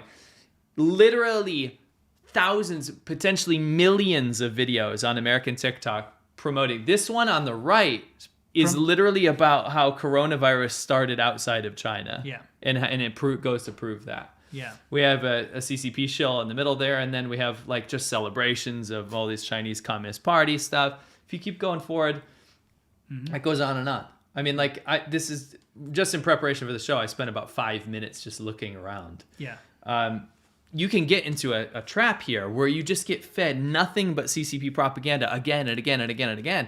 And a lot of times in the comment section, there's people like us that obviously know better. Sure. But there's a lot of people that don't. Right? So they watch a conspiracy theory about how America started the coronavirus or something, and they actually start to think, hey, well, all these lies that they keep saying I've been fed. Yeah. Maybe it's true. Maybe China is the future, right? And they get stuck in this trap and they get recommended thing and thing and thing and thing. And it's a positive reinforcement. Yeah. Right? It's a huge problem. You have Chinese state media just literally operating bot accounts over and over again, spamming stuff over and over again, just hoping that something sticks. It is just a hub of Chinese propaganda, CCP propaganda. And again, I don't believe in censorship, right? The problem I have with it is that there's so much of it. And if you're going to allow this kind of stuff, from state-sponsored media accounts in China, then you have to allow a normal American citizen to post a critical viewpoint of that propaganda. Sure. I didn't say shut down all that stuff, but you can't remove the opposing opinion on American soil. You cannot do that. And there are legal measures that people can take, and there's a lot of things that I'd like to bring up, and this will probably end up going into a legal matter, depending on where this goes. So I'm happy to share this experience with you guys, and I just wanted to tell you we're getting started on something pretty big. Yeah. Should be fun. Yeah, it should be. Cool. Yeah. So that's the Wumao Corner, really, guys. Just showing you what's going on in the world of TikTok, and for all you boomers out there like myself, I'm a Gen Xer, but who don't bother with TikTok, it's good to have someone on the inside. On the inside, yeah. Yeah. It's huge. I mean, it's well, I know what it's the all demographic about. Goes up to like 70 years old, and there's people on there. I know. Very popular. I know what all this junk's about. I just don't subscribe to it. Sure. Fantastic. So now we're going to have to move on to our next segment. We're going to take a couple super chats before we do. Okay. Yeah, sure. So we've got a couple of world news stories, which are very interesting, so please stick around. And Zero Spawn says, could we fund a bigger art piece? One made in stone, iron, or bronze, so the CCP can't burn it down again. Make it a worldwide thing? Golf Delta Echo says, saw on the BBC that China's investigating a load of Hong Kong citizens who booed Yeah, we talked about that. Yeah, it's horrible. JB says, Taiwan number 1, West Taiwan number 44. Yeah. Foria says, what are your thoughts on phone payments in China and are now being pushed elsewhere? I find it disturbing that destroys payment anonymity. Second time contributing. Keep up the good work. Yeah, I mean, what do you mean by that? Thought your phone payments in China that are now being pushed elsewhere. I don't quite get that. I guess there's some stuff that's requiring like WeChat payment. I don't know. Okay, I'll look into that. I'll look into it. Asayas, we should make India the manufacturer of the world. Some people are trying that. Johnny Azul, CCP host. I love India. CCP host mad about Hong Kongers rooting for Japan and not China in the Olympics. Lol. Yeah, that was really devastating. They did not like that one little bit. Black Halo 6 P Milk. There's actually a huge subset of Chinese people pro democracy. You ran off for I won't pee. There we go. There's a huge subset of Chinese democracy followers on the rogue parts of the internet, especially Reddit, that are always cheering Japan now. It's really every big, time they beat China. Yeah. John Sheena, can't wait for the CCP to continue their reign in Mars. True. Daniel Caven, the Georgia Guidestones were vandalized a few years ago, and the camera system is set up even though it's in the middle of nowhere. I hope this helps. Yeah. And that's what we'd like to set up. Yeah, that's what I'm looking into. I'm looking into how it can be a self-sustained, solar-powered, and with a SIM card in it, so it can transmit images or video whenever there's motion. That's what I'm going to set up day-night cameras. I've been looking into it. I'm gonna fund that. I'm gonna pay for that. I'm going to set it up because you don't come here and do that kind of stuff. No. Yeah. Anthony Saint says, hey guys, great work. Here's some Canuck bucks to help you destroy the CCP. Oh wait, now they're called the CPC, the Canadian Pacific Company, right? Retrig 202, maybe C-Milk can buy some Depends with this. That would you guys stay awesome. Yeah, like nobody pees. I drank a bunch of soda before the show. Yeah. Dory Y, there seems to be some Chinese nationalists within the YouTube company. Would you consider isolating all possible censor clips within a few episodes? Well, we're going to be trying very, very hard for the next couple of videos to make sure that we choose topics that won't be, demonetizable if possible. Yeah. Not for any other reason. Not like censored topics. Yeah. That's the thing. It's a moral imperative. The reason why, like for instance, the video I released today about why women in mainland China are very vulnerable, it's something that needs to be said. It's something that's important for people to know about because it's something you don't normally hear about. Yeah. Same with the flooding stuff. That's why I covered the flooding. It's important to talk about it. And that's a moral imperative. We have to talk about that kind of stuff. And we have this horrible situation where we're editing, and it took me 3 days to edit that video, including all the trying to chop it up to make it work. It took you days to edit your video. And it's a lot of work, and we want to put these videos up. Yeah, I mean, it's 20-something hours for that video. Yeah. So we upload it, and it says, sorry, and it takes the wind out of yourselves. You're just like, what do I do? Do I give in and make some, I don't know, let me eat some hot dumplings? Yeah. Ooh, it's so amazing. Yeah, I could do Chinese food content. I've done it before. Because makes you want to go do that. Yeah. Or do I talk about the things that I morally need to and want to talk about, and then just take the hit? Right. And the fact of the matter is, I'm willing to take the hit because of the support from everyone out there. But yeah, but that's what separates though, because like the CCP shill guys, they can get demonetized all they want on YouTube because they have state funding. Yes. We don't have state funding. No. We have nothing funding us except for our own audience, which pitches in on Patreon. Yeah. And then we get demonetized all the time on YouTube. And again, I'm not going to always attribute. I'm the last person to be a fear-mongering, like, tinfoil hat guy. I'm not saying YouTube is targeting China content. Sure. It's not trying to shut down anti-CCP narrative. Do not run with that. The problem is the nature of the topics that we cover. Well, yeah, they're controversial. Anything that's controversial is going to be tough. So anyway, we'll find the right balance, and we'll make sure that we can still bring, even if it means losing out on money. Yeah. How many fours do we need? Lots of here? fours. Anyway, cool. Let's move on to the next. Chris LD says, what are your thoughts on China getting drawn into the game of Afghanistan? Shout out from Yorkshire. I think it's a very ridiculous endeavor that they're getting themselves into. And again, I think that they think they have it under control. Yeah. Just like everyone does in Afghanistan. Sure. They think that if they ally with the Taliban, that everything's going to be smooth. Well, I mean, again, just showing their true colors. Yeah, they're allying with the Taliban, who beheaded a comedian last week. Yeah. Great. Good look for you guys. Yeah, like during the meeting. They're the ones who use like terrorism as an excuse to imprison all the Uyghurs. Yeah. But now they're dealing with a terrorist organization.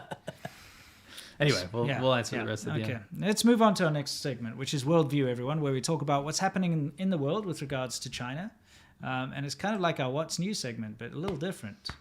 So what do we have here? This is kind of interesting. Please introduce this. Yeah, so The Economist, a very popular magazine I follow and read myself, says under Xi Jinping, that's not an endorsement, by the way, I just like The Economist. Okay. Under Xi Jinping, the number of Chinese asylum seekers has shot up. Now, if we look at this graph, you can see where Xi Jinping was appointed China's head of state. This is from China, all the way back to the year 2000. Right. You can see where he was appointed. And then you can see the graph just go absolutely crazy. Yes. And these are over 600,000 asylum seekers under Xi Jinping's regime. Yeah. Right?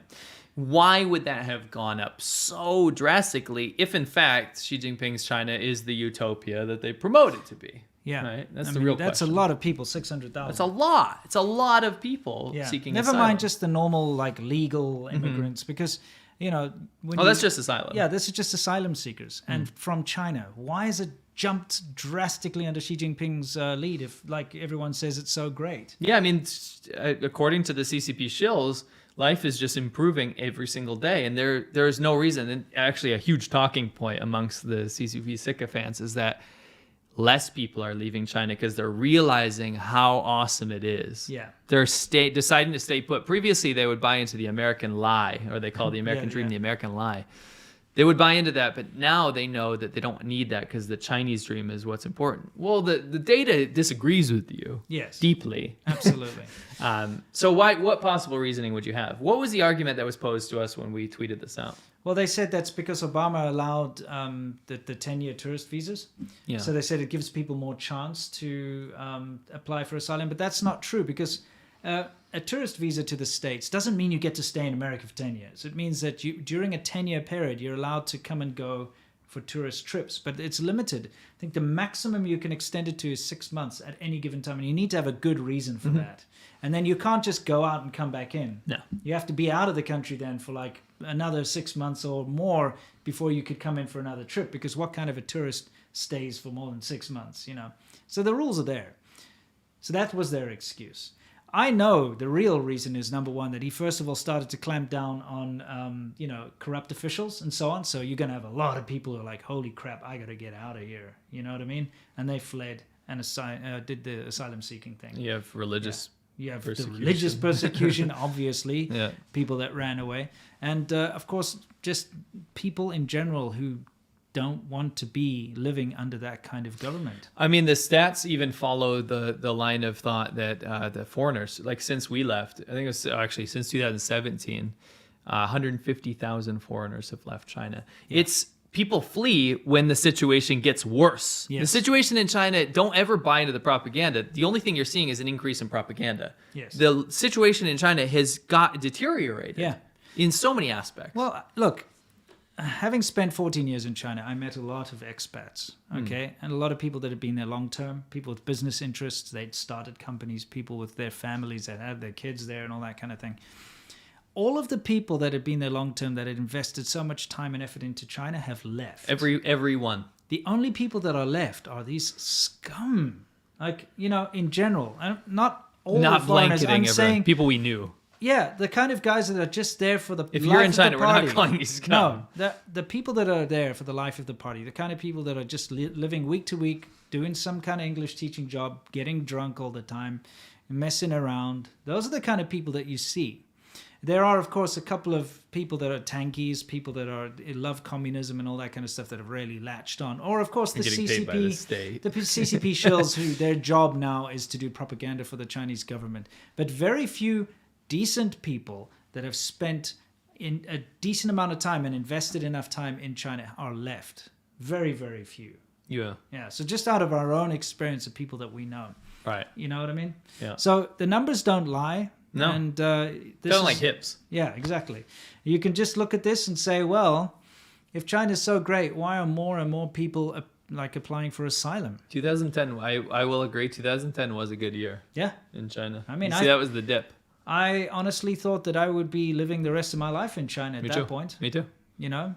Things changed rapidly. Now, we did talk a little bit about, somebody brought up the question you can just cap that off. of the nuclear power situation with that, nuclear power plant down in the south of China. Let's see, where is this thing? Is it coming here? Okay.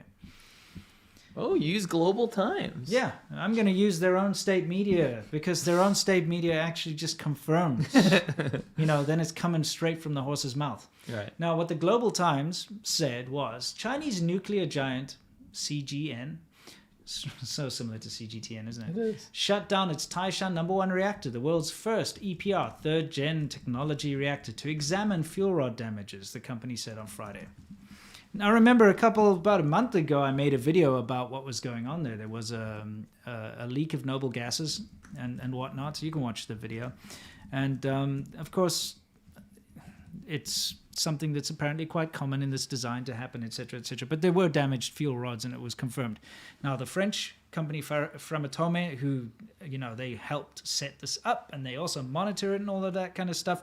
They kind of went to the USA to ask for help, and it kind of blew the story because, they were worried that it could be a danger. Then they released a statement to say that if that same reactor was operating in France, they would have shut it down.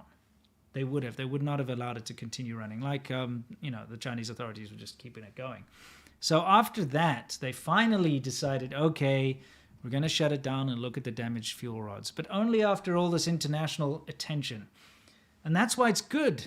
It's good to call out China on these kind of things. Yeah. The only way you ever affect any change in China is to make the government lose face. Mm-hmm. Because if they were able to keep sweeping things under the rug, they would. Nothing would ever change. But if you point it out enough, and there's enough of a stink worldwide where everyone's like, what the hell? Look at how bad China's dealing with the situation. The government will be like, okay, fine, you caught us out. We're just going to do it anyway. Mm-hmm. But then they'll come up with an excuse that that's what they were going to do anyway. That it was actually their idea. Either way, this is positive. So they're going to examine the damaged fuel rods, and hopefully things will be back on track and a little more safe. No, it's not in here, but I will say it's an Easter egg for real fans that want to dig deep. If you go in the description of this video, quite near the top, there's a article I've shared, right? An expose done by the Straits Times. Oh yeah, Singaporean news should be quite interesting for you guys to read up a little bit on that. It's all about that, Jing Jing Lee and company, the CGTN fake social media people. Very interesting read. It's good to see that more and more news outlets are starting to recognize something that we've been pointing out for so long. That these so-called influencers that are working for the Chinese government are state-backed media. And they should have a label that they says should. so. Anyway, you can take a look in the description. Yeah, ready for questions. Time for our Q&A, where we answer your questions and you question our answers, and let's hit it. D3 King says, met a Chinese woman and asked her questions about herself, profession, education, where she lives, and I received a message from a sports club director that harassment isn't tolerated. Mostly Chinese. Interesting. I don't know why you're asking all those questions to a person. Yeah. Was that like one of those things where you go on Facebook or something and you just randomly message a woman and you're like, hi, what do you do? What are your interests? What is your life? How old are you? What's your height and weight? And D3 King, no, I'm just taking the piss, but at the same time, if I got a bunch of those questions out of the blue, I might also go complain. Yeah, you have to give us context, mate. Yeah, like, we need that's, some context. That's out of context. So yeah. That sounds bad. Yeah. William Stelling, thank you very much. Matthew Sessions, is there 4G service where the statue was? I believe so, yeah. I'd like to help out with the potential security system. Cool, we'll try to get something started. Excellent. We got reach out to Wei Ming Chung. Yeah. We got a session. Everyone reach out to Wei Ming Chung on Twitter. Yeah. He I'm sure he'll be happy to DM you. Yeah. Archie Bachelor, a bit unfair that China will win the high jump with Tigger and his spring tail. Yeah, because of Winnie the Pooh. Oh, I get it. Yeah. William Stelling, keep up the great work. Your voices against tyranny are important. Thank you. FIFO's Lab says, Jio bros. Thank you very much. Thanks. George Hazard, I saw my brother go from, you're just anti-China, to unbelievable how China is committing a second Holocaust right now. Good to see that information is spreading with a lot of help because of you guys. And yeah, we like to see that as well. I mean, just a couple years ago, we were like, people were after us saying like, you just bashing China stuff. We're like, no, wake up. Yeah. We love China. Yeah. Half of our supporters are freaking Chinese people. Correct. You got to understand. You got to understand China. Yeah. And you have to wake up to the fact that we're talking about the government here. And now people, thankfully, are waking up to that. Yeah, exactly. And it's not the Chinese people. It's the government and what it does and how it affects society in China and the world. Yes. Yeah. Saptarshi Sengupta, is Japan to the CCP what Jews were to the Nazis? In a lot of ways. The other way around, isn't it? You know what I mean. You know what he means. Yeah. Absolutely. Absolutely. World Traveler 232, I think you guys need to bring attention to California state reps and get a meeting set up with Google CEO. I'm sure one of them works for the high-tech companies. Don't worry, you got a lot of stuff on the line. Light Seeker, thoughts on the recent nuke threats made to Japan? Is it more sneezing, ping, insecurity? Love you guys. No homo. Yeah, that wasn't that just like kind of private guy making videos online, but it was just condoned by the government because they didn't condemn it. Yep. And they never will, because then there will be backlash, because they've been telling everyone how bad Japan is all this time. Right. Phil H says Japan has weeaboos, Korea has K-pop stands, and China has sweaty neck-bearded tankies. How will China ever win the culture war? They won't. No. Because of that. Black Halo 6. Jinan, yeah. Like the more like Jianpansha is like a keyboard warrior. I was thinking more of the Western sycophants. They're not very palatable. No. You know what I mean? You wouldn't be like, check out this video. It's really cool. People would be like, what are you watching? Sure. Black Halo 6. They're mad because action shots are banned in China, and that's why they import magazines from Japan. Y'all know that. Mm-hmm. Saptarshi Sengupta says, why does CCP attach so much jingoism to sports? We covered that. Yeah. If sports are about fun and hard work and respect, it's not a goddamn war. This is disgusting. And that's true. And again, it was the same with the Soviet Union. It's authoritarian states. Sure. Nazis as well. Yeah, it was very important to them. Bad authoritarian governments love international competition. And they love athletic competitions. Yeah, remember how much Hitler attributed to that? Like, it was his biggest shining moment. Well, that whole 1936 Olympics. Yeah. And that's in Berlin. That was their chance to prove how superior they are. Yeah, and so many parallels to China. And we should boycott the 2022 Beijing Winter Olympics. We absolutely should. And at the very least, don't send any political delegation to the events. Yeah. Celebrate the athletes, that's fine. But yeah. That's it. Mm-hmm. That's it. Lemonade, what? Japan won at ping pong? How dare they disgrace China? Sarcasm. Yeah, sure. Tyler Freeman, I think it's weird not to have seen a single advertisement for the Summer Tokyo Olympics. Yeah. Actually, I didn't see a whole lot for that either. Huh. Danny, channel support, thank you. Josie Bulks, fun fact, Tencent is also a mother company of League of Legends, one of the biggest games in the world. Yeah, they bought it out. Never a big fan of that game.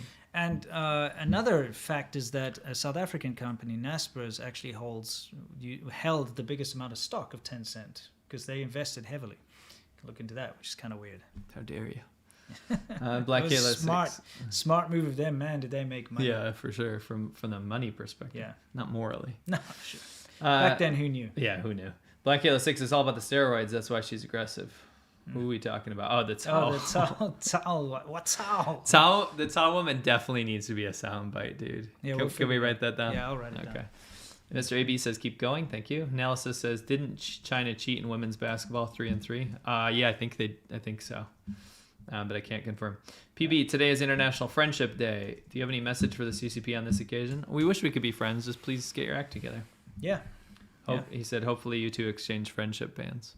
Bob XRP, I actually did. This is my friendship band. This is a cat eye bracelet that my daughter gave me. Oh, your daughter gave you a friendship bracelet. It's actually hers. Cat's eyes. Yeah, those are kind of cool. Yeah, they are. That's from China, actually. I used to go to this place in South Africa called the Scratch Patch, where you could go like dig around for like little semi-precious stones, you know, that kind of thing. Yeah, that's cool. I like that stuff. I used to love those tigers. That's cool. This is actually a really expensive one. Oh, okay, nice.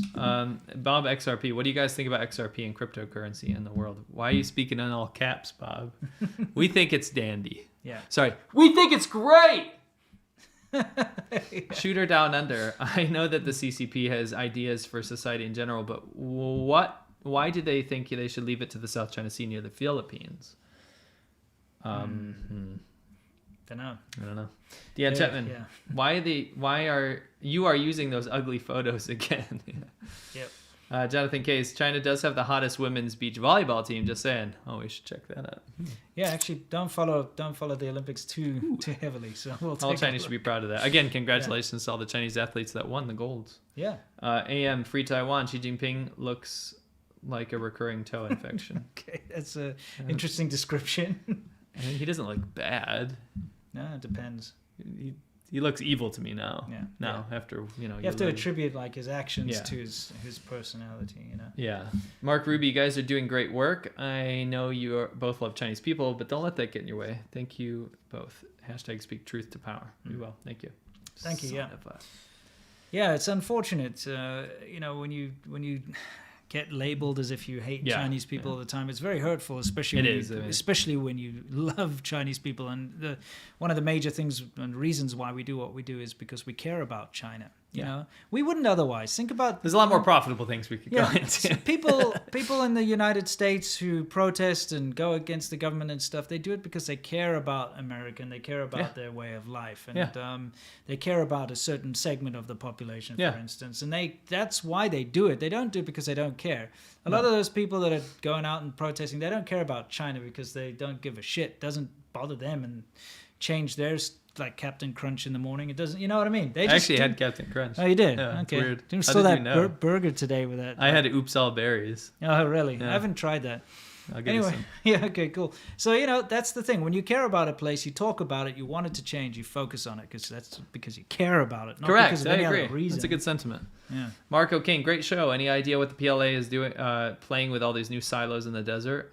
Yeah, they're making nukes. A lot of dummy nukes, probably, though. Just doing bad things. Yeah. Jordan Thomas, Li Cunxin would be worth talking to. He's a product of one of those Olympic slave camps. They made a good movie about him. Cool. Ryzen, much love from Hungary. Thank you. Wing Zero says, do you think all this flooding problem in China, they're going to start teaching swimming in school since most Chinese people can't swim? Yeah, I had a big like debate with people on Twitter. I've talked about this for the longest time, that the majority of Chinese people can't swim, and it's a disgrace. It's a basic human survival trait. Everybody should know how to swim. You know, it's a disgrace they don't teach it. Yeah. Obviously that's what I'm talking about. You should be teaching young children in school how to swim. Yes. Now, it's not just me saying that. I've put out various videos about like the Chinese police can't swim and Chinese people, you know, can't swim type thing. And I get a lot of hate and attacks from people with anecdotes. Oh, I saw an old man swimming there. Oh, I know this and that. But even the Chinese state media releases articles to say that Chinese people can't swim. And they need to. It's a big problem. Yeah. We posted out the state media articles saying that. Yeah, it really is a big problem in China. Even in Hainan, which is the Hawaii of China, it's this big, you know, seaside resort area. They did a poll, only 21% of all teenagers could swim. Only 21%. Yeah. And China loses 60,000 people to drowning a year. It's big. You know, and that's not including floods or any other kind of disasters, just in general. Swimming. Yeah, 70% of them are young children, unfortunately. Yeah. But, you know, huge amounts of people die due to just drowning. It's huge. That's a big issue. Yeah. So, you know, got to teach people how to swim. Yeah. So, again, it's the only way to ever make China change is to bring it to everyone's attention and make them lose face. Right. So I hope the more we bring this up, that the Chinese population has a big issue with not being able to swim and lack of swimming skills. I'm hoping that pinches the wrong nerve and they're like, well, screw you, we'll teach them how to swim then. because I want them to have that skill so that they don't die unnecessarily. Yeah, of course. PowerShift says ADV podcast equals Peabody Award.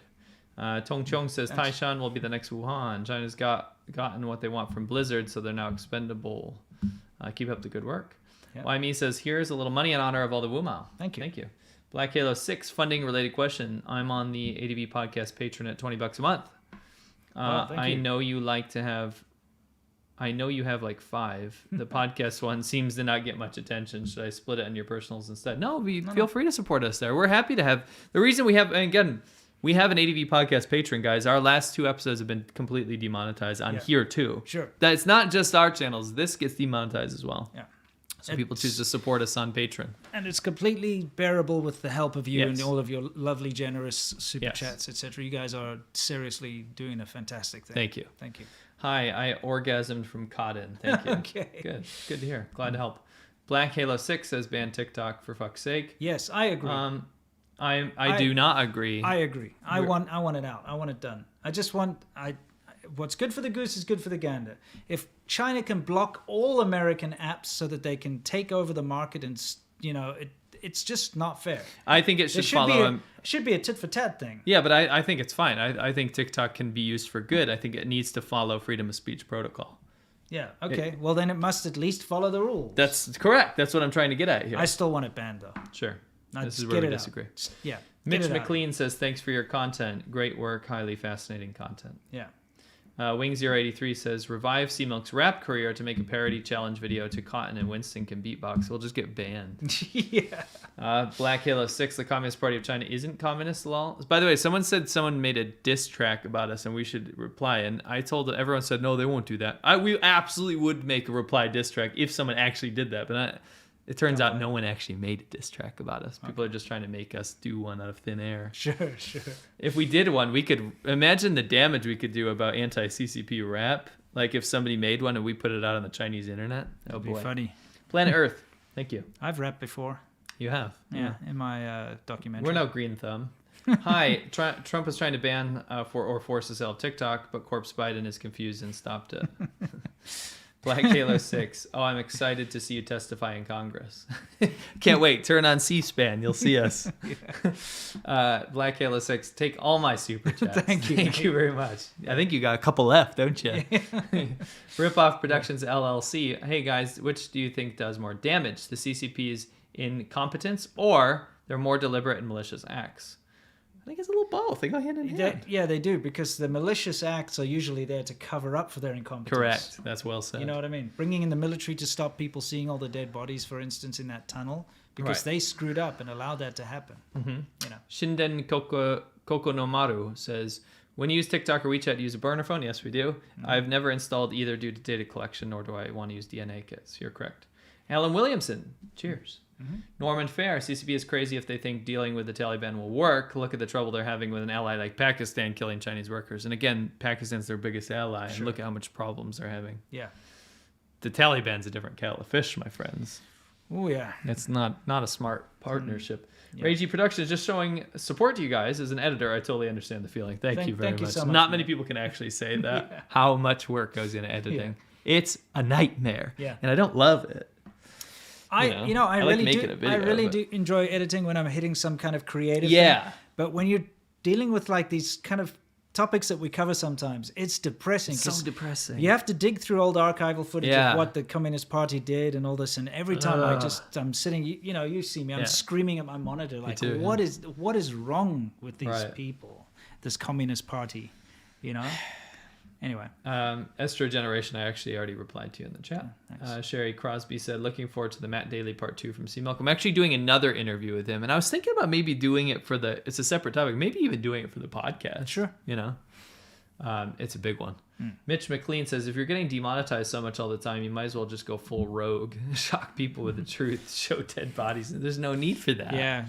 We don't want to do that, The whole point is you have to use the footage to show that what you're talking about is real, because otherwise people would call you out. Of course. Imagine I just said, oh, like in China, some guy tried to kidnap his girlfriend and he was let off the hook. People be like, so what? Right. But when you show it, people Right. see, They're like, oh, that's hang on real. a second, that's really messed up. You have to Right. see it, right? Right. But of course, I don't want to show injury or death. or No, anything. no, there's a, Yeah. People are on still about this Scotland Scotland flag being still being black. justice for Scottish flags. What's going on? Stop it. YouTube. Scotland. John Ross, happy Friday, boys. I hope you son of a... There- Sorry. yeah. I hope you make a vid about the TikTok issue. Yeah, I will do one, but I'm going to keep you guys updated. Everyone is interested in it, so it's good. It's great. Hopefully the appeals go through. Chan Wayne says, watched for years, but I couldn't make it to Alive. I always had things to say before. I can't think of anything now. So my favorite quote is, every act of pleasure costs an equal amount of pain. That's actually a good thing to say. Yeah. Yeah, that's true. Unless it's good pleasure. I mean, like, making love to your wife isn't going to cause any pain. Well, yes, what if it you have is. an unwanted child? Yeah, I mean, no, it doesn't matter. You'll get you'll run over your foot with your lawnmower the next day to make up for it. I don't. That's life. It's balance. It's all about balance. Yin and yang, my friend. Yeah, in a way. In hot water, 900 megahertz internet can transmit tens of miles cheap. Yeah, that's true. True. You could have just straight up internet. Yeah. Well, I mean, it's about the power source. Yeah, true. Jay Leo says, when you mention pro-CCPs, you never mention this old man. He's the most critical, calling you turds, California clowns, and profanity towards your families as well. I feel bad. He's a raging alcoholic. Yeah, just honestly, he needs to go. Terrible old man. Well, he just needs therapy, and, he's a bit old. Yeah. Dementia mixed with alcoholism is a dangerous combo. Yeah, and just let him live out his days. Yeah. Delusions of grandeur and all that. Yeah, just let him have fun. Yep. Lemonade, you got to understand shirt when. I need to buy more shirts. We should do that, Analysis says the Chinese team in the women's basketball 3-for-3 Tokyo, 3-on-3 in Tokyo 2021 looks like guys with estrogen. Don't even look like Chinese women, no offense. Did they pull that off again? We'll look into it. Yeah, we didn't see. Patrick T, thank you. Luminescent, Tim Pool. Someday. Andres Gracias. Have you seen the Czech documentary Heaven? No. Confirms a lot of things you talk about. I don't think so. No. Tommy Free 41511. Car test dummy sea milk was freaky. Please have a beer on me, guys. Thank you. Black Halo 6 says, sorry, my porno mag joke fell flat. Action shots. Oh, right. I'm sorry. I don't read a whole lot of porn mags. Yeah, all of the pornography in China is Japanese because it's illegal to make pornography in China. Well, there's lots of Chinese. Yeah, I mean, but it's totally illegal. It's totally illegal. So, but it definitely exists. And especially it's kind of like saying there's no drugs because drugs are illegal in America. I know, but it's not like that because growing up in the 80s and 90s in China specifically, the only pornography they could ever get their hands on was, because you can't run a printing press and make magazines. Pre-internet. I'm talking about post-internet. Yeah. Anyway. Black Halo 6. I'll just do both. Black Halo 6 says, I have to agree with Winston Ban TikTok, bring back Vine. Let's do it. I mean, that would have been fine too, as long as there's an alternative. Yeah. Patrick T, what again was the add-on on Amazon that gives the country of origin of manufactured goods? That's called Cultivate. Yes, Cultivate. Here's another $5. Learning so much from you guys. Thank you. Thanks. Black Halo says, yes, because I'm up on crypto, lol. Oh, because he's Thank you so much. Yeah. Sorry. Having a Chinese girlfriend believes state media and foreign propagandists is difficult, says Bozzy. Is this just a case of keeping a stiff upper lip? Say that again? Oh, Black Halo, give us 444. Stop. Take it back. He said his girlfriend believes in state propaganda and stuff. Yeah, and foreign propagandists, yeah. I mean, it's just one of those things. Like, you're not going to be able to stiff arm her with the truth. Look, it's tough. And honestly, the only advice I can ever give is there's certain parts of people that you shouldn't try to change. You can't. You got to let people change their own minds. It's natural. So all you can do is put up with it, and be supportive, but then, Yeah. And hopefully she shows you the same respect and puts up with your beliefs as well. And also, just be very non-confrontational when you're trying to introduce a new topic. You can talk about stuff. Yeah. You can definitely introduce new topics and maybe give her some Chinese media to consume. Yeah. About it. There's plenty Every of pro-democracy time I Chinese give this media. advice, it's very simple. If you ever want a Chinese spouse or friend or relative or anything to ever even consider changing their mind or looking at things from a different perspective, it has to come from a Chinese source. Because from the youngest age, Chinese people are taught to distrust foreigners, you know, and it's always us versus them. It's always like foreigners are going to say something bad about China because they want to hate China, or they, you know, against China, they want to chief a woman or whatever. So if you start to say something confrontational, they get very defensive because you're a foreigner. It'll always be like, you can never understand China. You don't really know you get a lot China. of shutdown. All that kind of stuff. But if you've got a documentary or something that's out there that Chinese people have put out that's spoken in Chinese, or if you know a Chinese person who has a different viewpoint, who's lived overseas for a number of years, introduce them. Because if a Chinese person will tell them something, then they will actually listen. And then they might not agree, but they actually, you get past that defensive point where they won't listen because that person's not Chinese. Correct. Yeah. Mike Huter, good to see you again. Thank you so much for your generosity. TikTok needs to be banned for its CCP propaganda, even more because it's annoying as fuck. Yeah, I agree. Hey, Gen X boomer. I mean, that's, again, I hope you guys understand, I'm not trying to be, oh, just shut it down if you don't like it. That's a very bad attitude. I understand that. And Mike also is joking about yes. that. Still, let's get it out of here. Kartik Sharma. Yeah. During CCP celebrations, China released a video to showcase China's JF-17 fighter aircraft as an answer to India's Tejas. The video is found to be that of Tejas aircraft. Yes, remember when they showed the bombs and stuff, but it was actually Indian footage? Yeah. Again, so sloppy. Do they not have a budget to make their own videos? No, they're making all these planes. Yeah. Spend some time on marketing. Just put a GoPro. Put a GoPro on the plane. And shoot like a missile. Yeah. Why can't you use your own missile shooting? Or do they not work? Maybe. We're on to something. Frank Williams, Winston, what's your favorite food in the U.S.? Hi from Frank in Florida. Wow, that's a tough one. There's just so much to eat here. Black Halo said it's donut burgers, duh. Man, I hated those things. Those are bad. I gotta say, sandwiches. We have this amazing deli sandwich that we have every Friday. It's like a ritual here. What's on that thing? It's amazing. It's just an Italian sub. Okay. Yeah. It's got like tons. You guys would know an Italian sub. It's just so good. It's amazing. It's so good. Yeah. Bob XRP says, "Why do you want to change China? Just let China be. If you happen to be a swimmer there, then you're in high standing." What do you mean? Okay. Oh, this is the same guy that said that bullshit before. Okay. It's very simple. China affects our lives, and it affects everybody's lives. I mean, look at the pandemic. Look where we are now. That is because of the way the CCP handled the pandemic and the outbreak in the beginning. Now, if China just wanted to do its own thing, I would still have an issue because I don't... Yeah, we have a personal interest. I have an issue with human rights being disrespected, correct. Okay, and human rights atrocities. And so I don't like to think, oh, it's okay, North Korea just sucks and everyone, you know, they let them do their own thing. It's kind of crappy what's going on there. Same with China. There's a lot of freedoms that the local people do not have. Whether they think they do or not, they don't. They find out eventually that they don't. But the fact that modern China affects everyone in the world because so many things are manufactured there. The environmental impact that we're seeing, all the climate change, all the emissions that are released from China, which is more than anywhere, all the other developing countries combined. The things like the pandemic, you know, we cannot just ignore China and let it be because then we will all die and suffer greatly. We have to keep an eye on it. We have to keep China in check because China won't play by the rules. No, you know? that's the problem. I mean, I don't know if this guy is worth responding to just because of the other previous comments I've been reading from him. Sure, but I mean, it's put it out there, you know? Yes. No offense, Bob, but again, you know, like there's a very, very high reason that we talk about, or a legitimate reason we talk about this kind of stuff. Vile999, will Elon Musk Starlink be able to bring open internet to Chinese people? Again, I say no. I say no. First of all, because it's probably vaporware.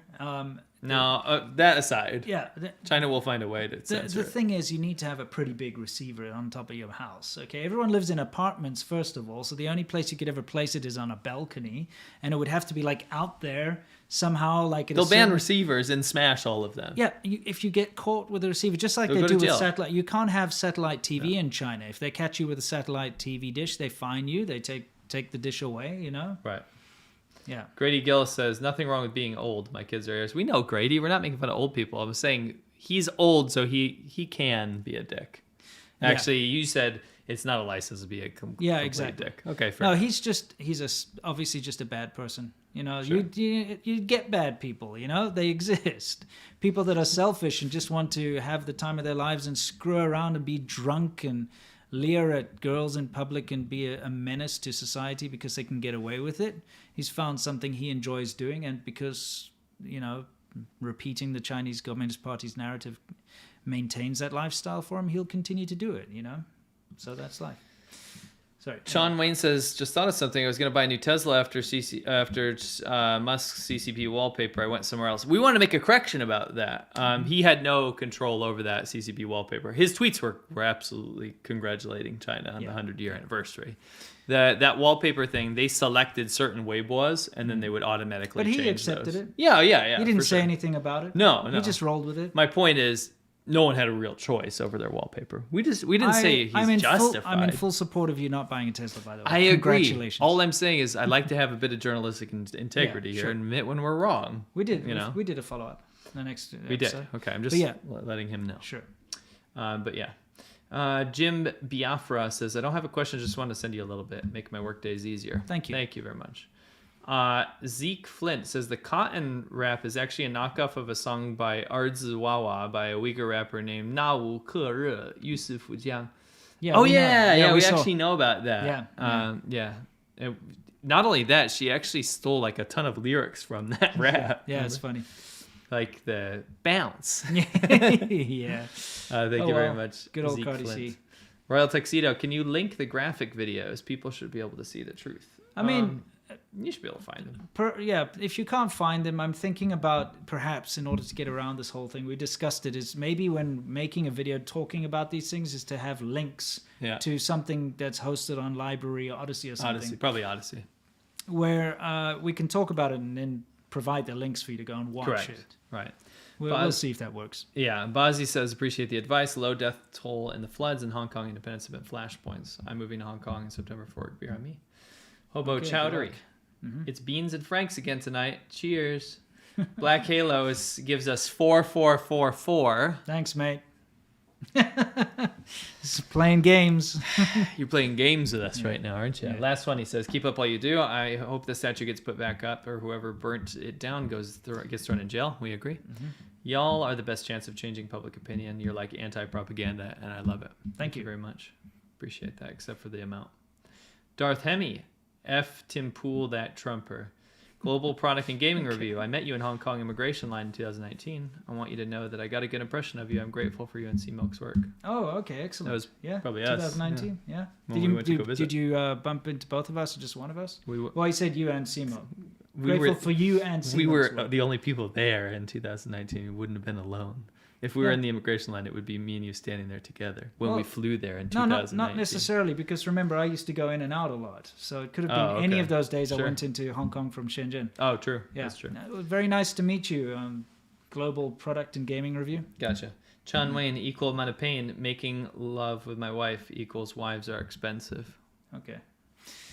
You started something there. I don't know what I did. Sorry. Emmanuel Puno, that's a very interesting currency. I've never seen that symbol. Yeah. First time to catch you guys. Love you guys. Awesome. Thank you very much. Thank you. Simon Scott, last one, says I worked for a CCP-owned Australian company, and the level of incompetence and nepotism was hilarious. Realized Chinese degrees are worthless. Well, thank you everybody very much. Thank you for being part of this very important conversation that we have every week. Again, I have to reiterate that you're part of something very special. This kind of discussion doesn't go on much. And we are like the minority voice trying to tell you, for lack of a better word, expose what the CCP is trying to do at the moment when it comes to changing your minds and influencing the way the world works. Yeah. And the things they're trying to get away with all the time. And we deeply care for the people of China. We deeply care for all of you who support us. And we hope that you found today's podcast useful. And we can't wait to see you on the next one. Anything to add? I want to say thanks to all the people that actually stuck with us through the demonetization bullshit. Yeah. It's been very hard to get motivated. Like, we're motivated morally to make these videos, but when you hit video after video after video and you're like, oh my gosh, there's literally no income coming in. We want to say thanks to the patrons out there that support us and the people that give us super chats as well. And just people who watch our videos. And of course, share even them just anywhere. watching. I mean, that's honestly is the biggest motivation to me has always been you, the viewer. Yeah, so, absolutely.